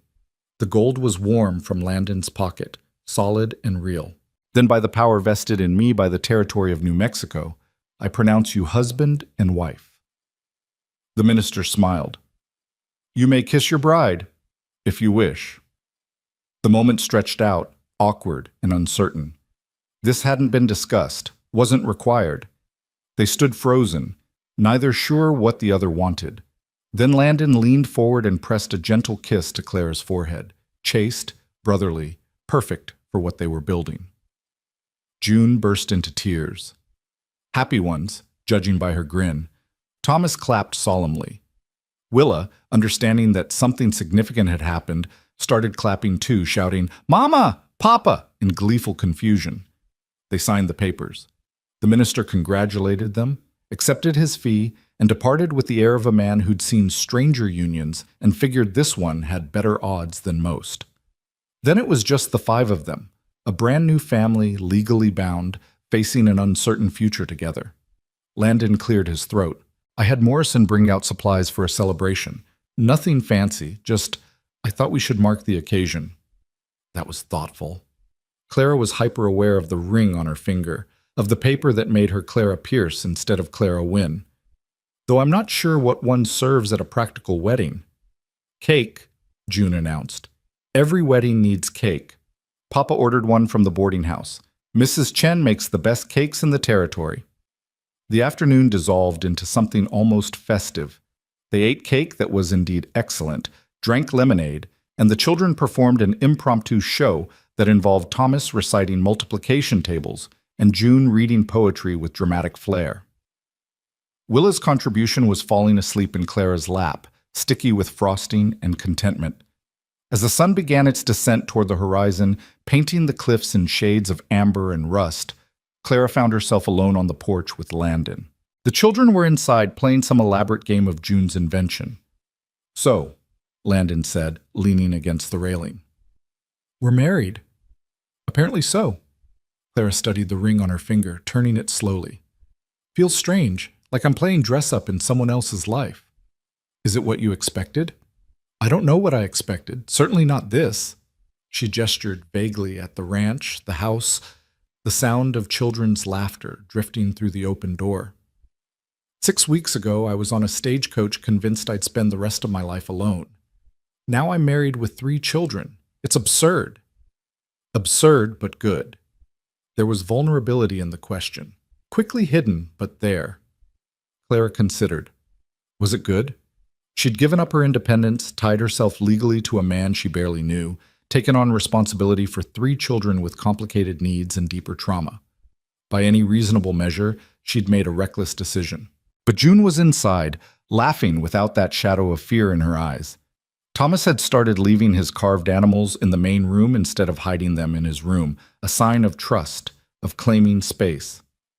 Willa slept peacefully through the night now, secure in the knowledge that Mama would be there in the morning. And Clara felt needed in a way she'd never felt with Charles, valued in a way she'd never felt in Missouri. Here, her inability to bear children didn't make her defective. It made her available, free to pour all that stored-up mothering into 3 souls who needed it desperately. "Yes," she said finally. "Absurd, but good." Landon's shoulders relaxed. "Good. That's good." They stood in comfortable silence, watching the sun paint masterpieces across the desert sky. Then Landon spoke again, voice careful. "I want you to know that nothing has to change. Between us, I mean. Separate rooms, separate lives. This is still a partnership, not—" He stumbled over the words. "I'm not expecting anything you're not ready to give." Clara's heart did something complicated in her chest. Relief, certainly, but also something that felt uncomfortably like disappointment. Thank you, she managed. I appreciate that. More silence. This one less comfortable. Clara became acutely aware of the space between them, of the ring on her finger that said they were married, but the distance that said they were still essentially strangers. I should check on the children, she said finally, needing escape from the charged atmosphere. Clara, wait. Landon caught her hand, not quite holding it, but making contact. I want you to be happy here. I know this isn't what you probably dreamed of, practical marriages and ranch life and other people's children, but I'll do my best to make sure you don't regret this. I promise you that. She looked at their hands, his large and work-roughened, hers smaller but equally marked by labor. Two people brought together by necessity and circumstance, trying to build something worthwhile from the wreckage of their separate disappointments. I don't regret it, Clara said softly. I'm terrified by it, and I have no idea what I'm doing, but I don't regret it. Landon's grip tightened briefly, then released. That's all I needed to hear. That night, after the children were finally asleep, a process that took longer than usual, partly because they were excited, and partly because they kept finding excuses to check that Clara was still there, she found herself standing in the hallway between her room and Landon's. Her room. Still her room, despite the marriage. The arrangement hadn't changed, just the paperwork. But as Clara prepared for bed in her small space, she couldn't help thinking about the man down the hall. Her husband, in-law if not in practice. They'd promised to honor each other, to stand beside each other, to build a life together. But what did that mean, practically? How did two people navigate a marriage built on necessity rather than love? She was still pondering when a soft knock interrupted her thoughts. Clara, it's June. Can I come in? Of course. June slipped inside, wearing her nightgown and carrying her slate. She climbed onto Clara's bed without asking, settling cross-legged against the pillows. Can't sleep? Clara asked, sitting beside her. Too much thinking. June studied her slate, running fingers over the frame. Today was good. The wedding, it felt right. Does that make sense? Perfect sense. Thomas said it's weird that we're happy about it, that most kids would be mad if their papa married someone new, but I'm not mad. June looked up, eyes earnest. I'm glad. Is that bad? Is it mean to First Mama? Clara's heart twisted. Oh, honey, no, it's not mean. Your First Mama loved you and wanted you to be happy. She'd be glad you have someone to take care of you. You really think so? I know so. Love doesn't run out just because someone new comes along. You can love me and still love her memory. Both things can be true. June was quiet for a moment, processing. Then, do you love Papa? The question caught Clara off guard. It's complicated. That means no. June said it matter-of-factly, without judgment. That's okay. First Mama said love takes time. That she didn't love Papa right away either. She had to learn him first. She leaned against Clara's shoulder. Maybe you just need time to learn him. Maybe so. Clara wrapped an arm around the girl. Are you okay with that? With us figuring things out as we go? As long as you don't leave. You won't leave now, right? Even if you decide you don't like being married? I won't leave. I promised, remember? And I keep my promises. June sighed, a sound of pure contentment. Good. Because Thomas would be really mad if you left. He doesn't show it, but he loves you. We all do. The words settled around Clara like a blanket. Warm, heavy, undeniable. These children loved her, had claimed her as their own despite knowing her for barely 2 months, had decided she was worth keeping and damn the consequences. I love you too, Clara whispered. All of you. So much it scares me sometimes. That's what Papa says about us. That loving people is scary because you might lose them. June yawned, the excitement of the day finally catching up. But Thomas says the scary things are usually worth it. Thomas is very wise. Don't tell him that. His head's already too big. Clara laughed softly and helped June back to her own room, tucking her in with the practiced ease of someone who'd been doing this for years rather than weeks. The girl was asleep before Clara even reached the door, worn out by emotion and celebration. Back in her own room, Clara caught sight of her reflection in the small mirror. Clara Pierce now, legally if not emotionally. A wife. a mother, a rancher's woman. All the things she'd thought she'd be with Charles, achieved in the most unexpected way possible. The ring glinted on her finger, plain gold, inherited, practical. Just like their marriage, just like their family. But as Clara finally slipped into bed, she found herself hoping that maybe, someday, practical could become something more. That learning someone, as June had put it, might lead to loving someone. It was too early to think about such things, too complicated, too risky. They'd agreed to a paper marriage, to separate rooms and separate hearts. Yet lying there in the darkness, listening to the sounds of her family sleeping around her, Clara couldn't help but wonder if agreements made in fear were meant to be broken. If two people drawn together by necessity might find something resembling joy in the process. If a barren woman and a grieving widower might somehow build something beautiful from their broken pieces. Only time would tell. But for tonight, Clara was content to be Clara Pierce, wife and mother, still figuring out what those titles meant but no longer running from them. The future could wait. Tonight she had a ring on her finger, 3 children sleeping safely under her roof, and a husband who'd promised to honor her exactly as she was. It wasn't the life she'd planned, but maybe, just maybe, it was the life she needed, and that would have to be enough. The first week of marriage passed in careful politeness, both Clara and Landon navigating their new arrangement like dancers learning unfamiliar steps. They maintained their separate rooms, their separate routines, speaking primarily about household matters and the children's needs. It was cordial, functional, and increasingly suffocating. Clara told herself this was what she'd agreed to. A practical marriage, partnership without passion, security without surrender. But late at night, lying alone in her narrow bed, she couldn't stop thinking about the man down the hall. The way his voice softened when he talked to Willa. How his hands moved with unconscious grace when he worked with wood or leather. The rare smiles that transformed his weathered face into something almost beautiful. She was beginning to understand what June had meant about learning someone. And the more Clara learned about Landon Pierce, the more she wanted to know. It was Thomas who finally broke through the artificial distance they'd constructed. 2 weeks after the wedding, Clara found the boy in the barn, attempting to saddle a horse that was clearly too large for him. His face was set with determination, but his hands shook as he struggled with the heavy leather. "Thomas, what are you doing?" He jumped, nearly dropping the saddle. "Nothing, just, I need to ride out to the north pasture, check on something." "That's your father's job." "Papa's busy, and I can do it. I'm not a baby." His voice cracked on the last word, betraying the emotion he was trying to hide.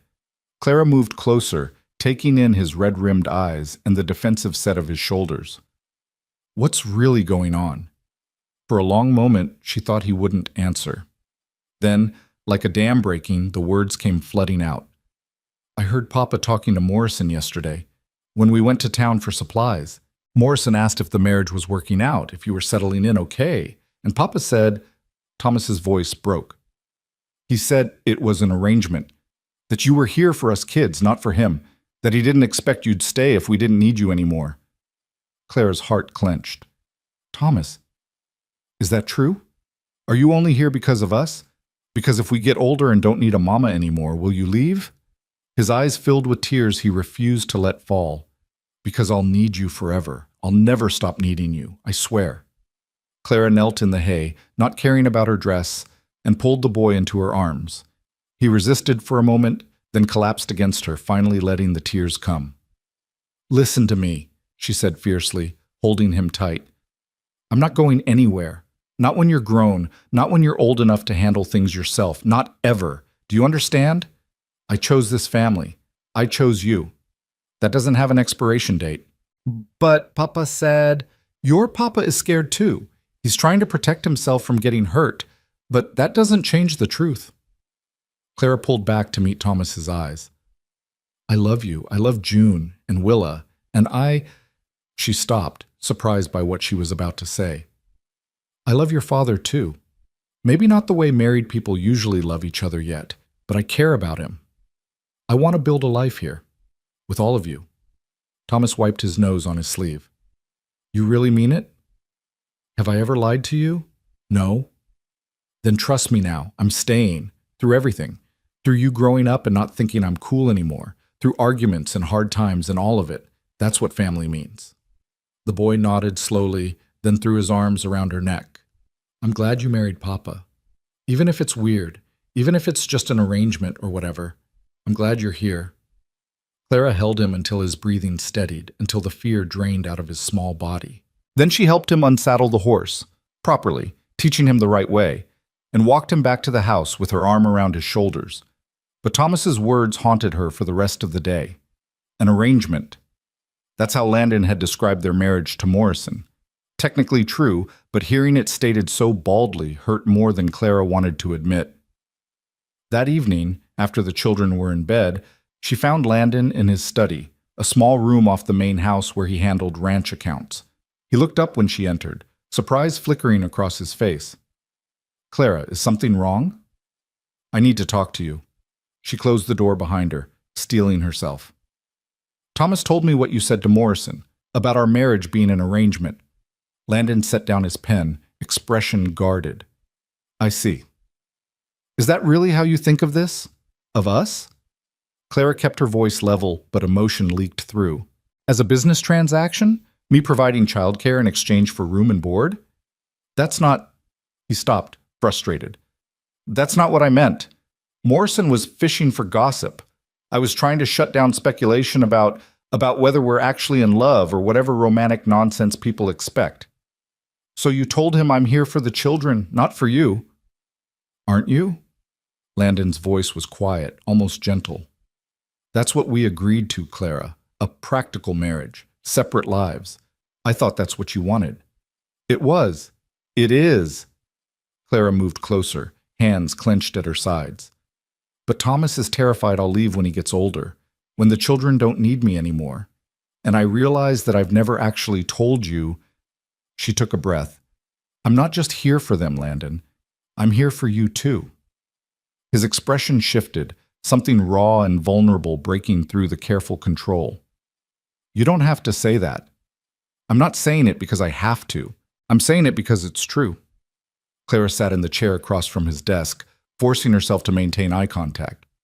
These past weeks, living as your wife, even our strange version of being married, it's made me realize something. I like this life. I like teaching the children and managing the household and sitting with you in the evenings. I like who I am here, and part of that is because of you. Landon was very still. What are you asking for, Clara? I don't know. Maybe nothing. Maybe just honesty. She twisted the ring on her finger. We got married to protect the children, to make things legal and proper. But somewhere along the way, this started feeling like more than an arrangement, at least for me.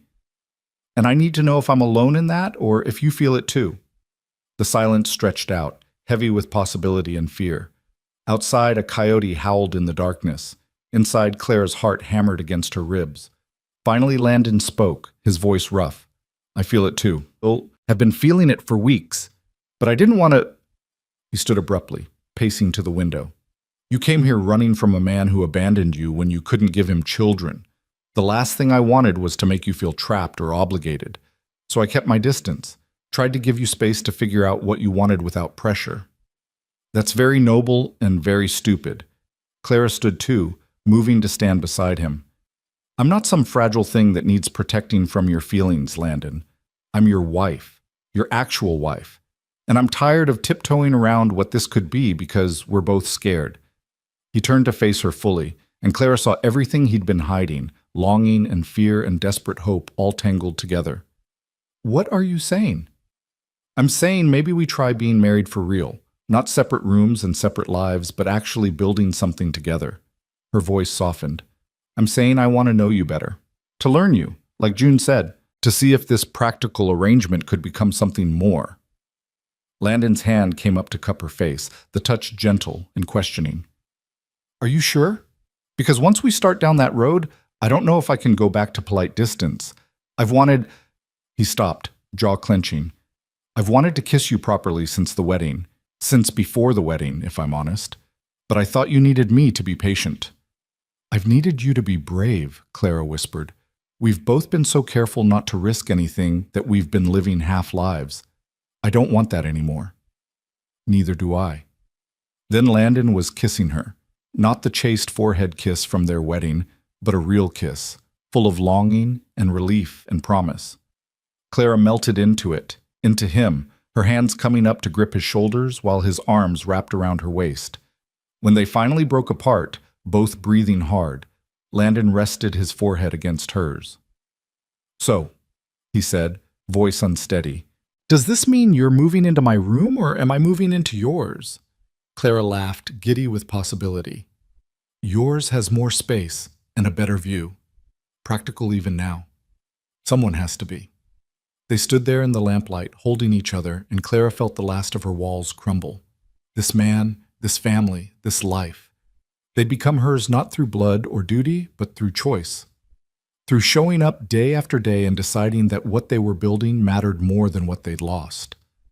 The sound of small feet padding down the hallway interrupted the moment. Willa's voice, sleepy and distressed, called out for Mama. Clara smiled against Landon's chest. "Duty calls." "Let me." He kissed her forehead, that gesture that had become theirs. "Get some rest. We'll figure out the sleeping arrangements tomorrow." But as Clara climbed the stairs to comfort Willa, she found June and Thomas both awake, hovering anxiously in the hallway. "We heard voices," June said quickly. "Were you and Papa fighting?" "No, sweetheart. Just talking." Clara gathered Willa from her crib, the toddler immediately calming in her arms. "Important talking." Thomas studied her face with those too perceptive eyes. "Good talking?" "Very good talking." Clara settled on the floor with Willa in her lap, gesturing for the older children to join her. They did immediately, June curling against her side and Thomas sitting close enough to touch. "I want you all to know something. I'm not going anywhere. Not when you're older, not when you think you don't need me anymore. This is forever. You're stuck with me." "Good," June whispered. "Because we're keeping you." "Yeah," Thomas added, trying to sound casual and failing. "You're not so bad, I guess." Clara laughed, pulling them all close.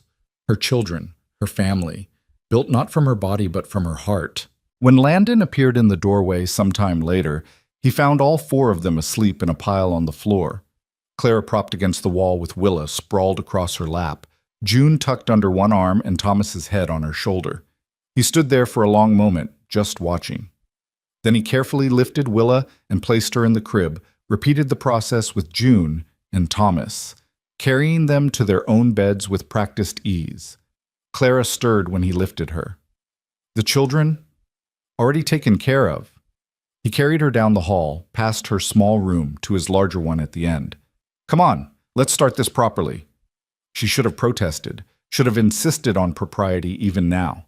Instead, Clara let him settle her into his bed, their bed now, and curled against his solid warmth when he joined her. "This is madness," she murmured against his chest. "The best kind." His arm tightened around her. "Thank you, Clara, for taking a chance on us, on me. And thank you for seeing me as more than broken." They fell asleep like that, tangled together, the careful distance they'd maintained for weeks finally abandoned in favor of something real. The next morning, the children discovered them at breakfast, sitting close, Landon's hand covering Clara's on the table, both of them looking rumpled and content. June's squeal of delight probably woke half the territory. "Does this mean you're really married now? Like actually married?" "We were actually married before," Landon said mildly. "But yes, things are going to be different now." "Good different?" Thomas asked carefully. "Very good different." Clara squeezed Landon's hand. "The best kind." Willa, understanding nothing of the undercurrents, banged her spoon cheerfully. "Mama, Papa, happy!" Out of the mouths of babes, the days that followed were an adjustment, learning to share space, to navigate the intimacy of actual marriage rather than their careful arrangement. But it was easier than Clara expected, as if they'd been building toward this all along and had just needed permission to stop being afraid. The children blossomed under the new dynamic. June grew confident, her nightmares decreasing in frequency. Thomas started bringing his carved animals to show both Clara and Landon, seeking approval from them as a unit rather than separately. Even Willa seemed to sense the shift, her vocabulary exploding as she chattered to anyone who'd listen about Mama and Papa, as if they'd always been together this way. It was almost 3 months after the wedding when the real test came. Clara was in the garden, showing June how to identify different herbs, when she heard the sound of multiple horses approaching. She straightened, shading her eyes against the afternoon sun, and felt her stomach drop. A man in official-looking clothes rode at the head of a small group. Behind him, Margaret Dawson sat side-saddle on a gray mare, expression triumphant. "Mrs. Pierce?" The official dismounted. "I'm Arthur Hendricks, Territorial Family Services. I'm here to investigate a complaint regarding the children in your care." Claire's blood went cold. "What complaint?"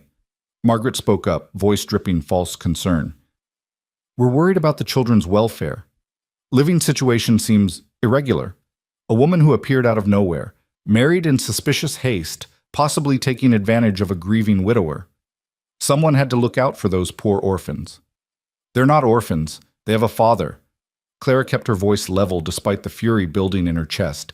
"And I'm their legal mother now. The marriage is legitimate, filed with territorial offices." "So I've been told." Hendricks pulled out papers. "But I'm still required to investigate.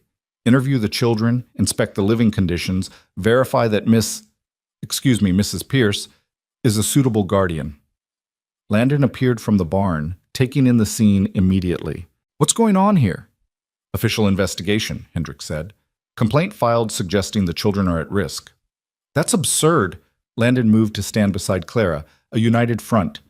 "My children are healthy, educated, and loved. There's no risk here." "Then you won't mind if I verify that?" Hendricks' tone was polite but firm. "Where are the children now?" Thomas and Willa were napping inside. June stood frozen beside Clara, face pale with fear. Clara put a protective hand on the girl's shoulder. "June is right here. The younger two are resting." "June." Hendricks crouched to the girl's level, trying to look friendly. "Can you tell me about your home? Are you happy here?" June's eyes darted to Clara, to Landon, then back to Hendricks. Clara could see her struggling, trained by too many adults who'd hurt her to be careful what she said. "It's okay," Clara said softly. "Just tell the truth." The girl took a breath. "I'm happy. Clara, my mama, she teaches us every day. Real lessons, not just primers. She makes the house feel warm. She doesn't yell or hit or say we're too much trouble." Her voice grew stronger. "She saved Willa's life when she got the fever. She stayed up all night taking care of her. The other ladies would have just called the doctor and waited, but Mama knew what to do." "And your father? How does he treat Mrs. Pierce?" "He loves her." June said it with absolute certainty. "Maybe he didn't at first, but he does now. I can tell. He smiles more. He doesn't look so tired all the time." Hendricks made notes, then gestured toward the house. "I'll need to see the living conditions. Interview the other children." What followed was the most humiliating hour of Clara's life. Hendricks inspected every room, made notes about cleanliness and organization, woke Thomas and Willa to ask them questions about their care. Margaret Dawson followed, making pointed observations about how quickly things had progressed. But the children saved them. Thomas, despite his initial wariness, spoke clearly about his lessons and the carved animals Papa helped him make. Willa, when asked if she was happy, launched herself at Clara with a shrieked, "Mama!"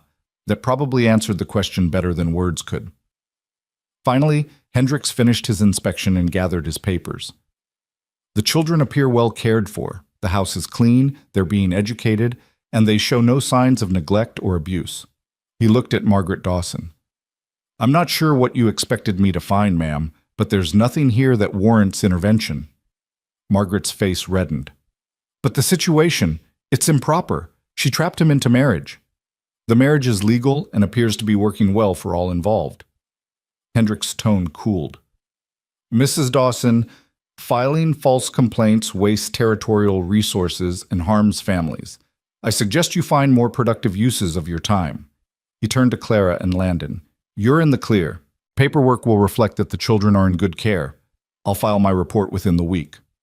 After they left, Margaret Dawson looking murderous, Hendricks appearing relieved to escape, the family stood in stunned silence. Then June burst into tears. "I was so scared. I thought they'd take us away." Clara gathered all three children close, Landon's arms wrapping around all of them. They're not taking anyone anywhere. We're a family, legal, official, and not going anywhere. That night, after the children were finally asleep, it took extra time, all of them needing reassurance. Clara found herself shaking with delayed reaction. Landon pulled her close on the porch, both of them staring out at the darkened landscape. "That was too close," she whispered. "If we hadn't actually gotten married, if we'd just kept the informal arrangement. But we did. You're their legal mother. The paperwork is filed. Margaret Dawson can complain all she wants, but it doesn't change the facts." He kissed her temple. "You saved us. Again." "We saved each other." Clara turned in his arms to face him. "That's what family does." The months that followed proved her right. The ranch prospered under their combined management. The children grew and thrived, secure in the knowledge that their family was permanent. The gossip eventually died down when it became clear that the Pierces were boring and happy and not providing any scandalous entertainment. Clara's teaching evolved beyond the dining room table. Other ranch families heard about the education their children were receiving and asked if she'd take on more students. By the end of the year, she was running a proper school 3 days a week, teaching 8 children in the barn that Landon had converted into a classroom. It was everything she'd never dared to dream about: meaningful work, beloved children, a partnership with a man who valued her mind as much as her presence. On their first anniversary, Landon surprised her with a gift. Clara opened the box to find a locket, silver, delicate, with space for 3 photographs. "For the children," he explained. "Thought you might want to carry them with you. Something permanent." Clara's eyes filled with tears. "It's perfect." "Not quite." He pulled out 3 small photographs, formal portraits he must have commissioned during their last trip to Santa Fe. June, Thomas, and Willa, all dressed up and looking solemn and beautiful. "Now it's perfect." She helped him place the photographs in the locket, fingers trembling. When it was complete, Landon fastened it around her neck, the weight of it settling against her heart. "Thank you," she whispered, "for all of it, for seeing past what I couldn't do to what I could be. Thank you for taking a chance on a broken widower and his wild children." Landon turned her to face him. "I know I said this was a practical marriage, an arrangement, but Clara," his voice roughened with emotion, "I love you, completely, absolutely, and far beyond what I ever thought I'd feel again. You brought light back to this house. You gave my children a mother who chose them. You gave me a reason to believe in second chances." Clara's tears spilled over. "I love you too. I tried not to, tried to keep it practical and safe. But you made that impossible." "Good," he kissed her softly. "Because I'm not interested in practical anymore. I'm interested in real." They stood together on the porch as the sun set, painting the red cliffs in shades of gold and crimson. Inside, their children played some elaborate game that involved much shrieking and laughter. The house that had been silent with grief was now alive with joy. Later that evening, after the celebration dinner and the children's enthusiastic attempts at making an anniversary cake, Clara found herself in the small room that used to be hers, now converted into a study where she planned lessons and wrote letters. She pulled out her journal, the one she'd been keeping since her first day at Red Bluff Ranch, and opened to a fresh page. At the top she wrote, "1 year." Then in careful script, "When I arrived here, I thought I was running away from who I couldn't be. Turned out I was running toward who I was always meant to become. I came as a broken woman who couldn't have children. I stayed as a mother to 3 remarkable souls who needed exactly what I had to give. I married a good man thinking it was an arrangement. I fell in love with him thinking it was impossible." She paused, considering, then added, "I was told my body was inhospitable to life. They were wrong. Life doesn't only grow in wombs. It grows in kitchens where children laugh over spilled flour, in barns converted to classrooms, in bedrooms where nightmares are soothed and secrets shared, in the space between 2 people who chose each other despite every reason not to. I may never bear children of my own, but I'm more thoroughly a mother than I ever dreamed possible. And the family I found here, the one I built from dust and determination and stubborn love, is more real than any connected by blood alone." A soft knock interrupted her writing. Thomas stood in the doorway, holding one of his carved animals, this one a horse, beautifully detailed. "Made you something," he said, shuffling awkwardly. "For your anniversary, since you and Papa are being all mushy and stuff." Clara accepted the carving, running her fingers over the smooth wood. "It's beautiful, Thomas. Thank you." "It's you," he said. "The horse. Papa says horses are strong and steady and brave. That's how I think of you." He ducked his head, embarrassed. "Anyway, happy anniversary to you and Papa. I'm glad you decided to stay married for real." Before Clara could respond, he darted away, back to whatever game the children were playing. But his words settled around her heart like a blessing, strong and steady and brave. Not broken, not barren, not insufficient, just enough. Exactly enough. More than enough. Clara closed her journal and went to find her family, her loud, chaotic, perfectly imperfect family. June was trying to teach Willa a dance, both of them laughing as they stumbled over each other's feet. Thomas was showing Landon a drawing he'd made of the ranch. The house smelled of burnt cake and wood smoke and home. Landon looked up when she entered, and the love in his eyes took her breath away. He held out his hand, and Clara took it, letting him pull her into the chaos and warmth of their children's game. This was her life now. Not the quiet escape she'd planned, not the lonely refuge she'd expected, but something infinitely better. A home built on honesty and hope, a family bound by choice rather than chance, a love that had grown from practical seeds into something beautiful and real. She'd come to New Mexico territory believing she had nothing left to offer, that her inability to bear children made her incomplete, insufficient, unworthy of love. She'd been so profoundly wrong, because standing there in the lamplight with her husband's hand in hers, and 3 children who called her mama with absolute conviction, Clara understood the truth that had been waiting all along. Family wasn't about blood. Love wasn't about perfection. Home wasn't about meeting some predetermined standard of worthiness. It was about showing up, about choosing to stay when leaving would be easier, about looking at broken pieces, yours and theirs, and deciding they were worth keeping, worth building with, worth loving. She'd said she couldn't be a mother. He'd smiled and said he already had 3 calling her mama. Turned out they were both right and both wrong. Because Clara Pierce wasn't just a mother to 3 children who needed one. She was the mother they'd been waiting for, the one who stayed, the one who loved them not despite their trauma and complications, but through them. And Landon wasn't just a widower who'd needed household help. He was a man who'd seen past Clara's supposed brokenness to the strength underneath, who'd offered her security and partnership and eventually, impossibly, love. Together they'd built something the world hadn't thought possible, a family forged in grief and desperation that had somehow transformed into joy. On a ranch at the edge of civilization, under desert skies that painted themselves new every sunset, 5 souls had found each other in the wreckage of their separate disappointments and decided to build something better. Not perfect, never perfect, but real, and chosen, and theirs. And in the end, that was more than enough. It was everything.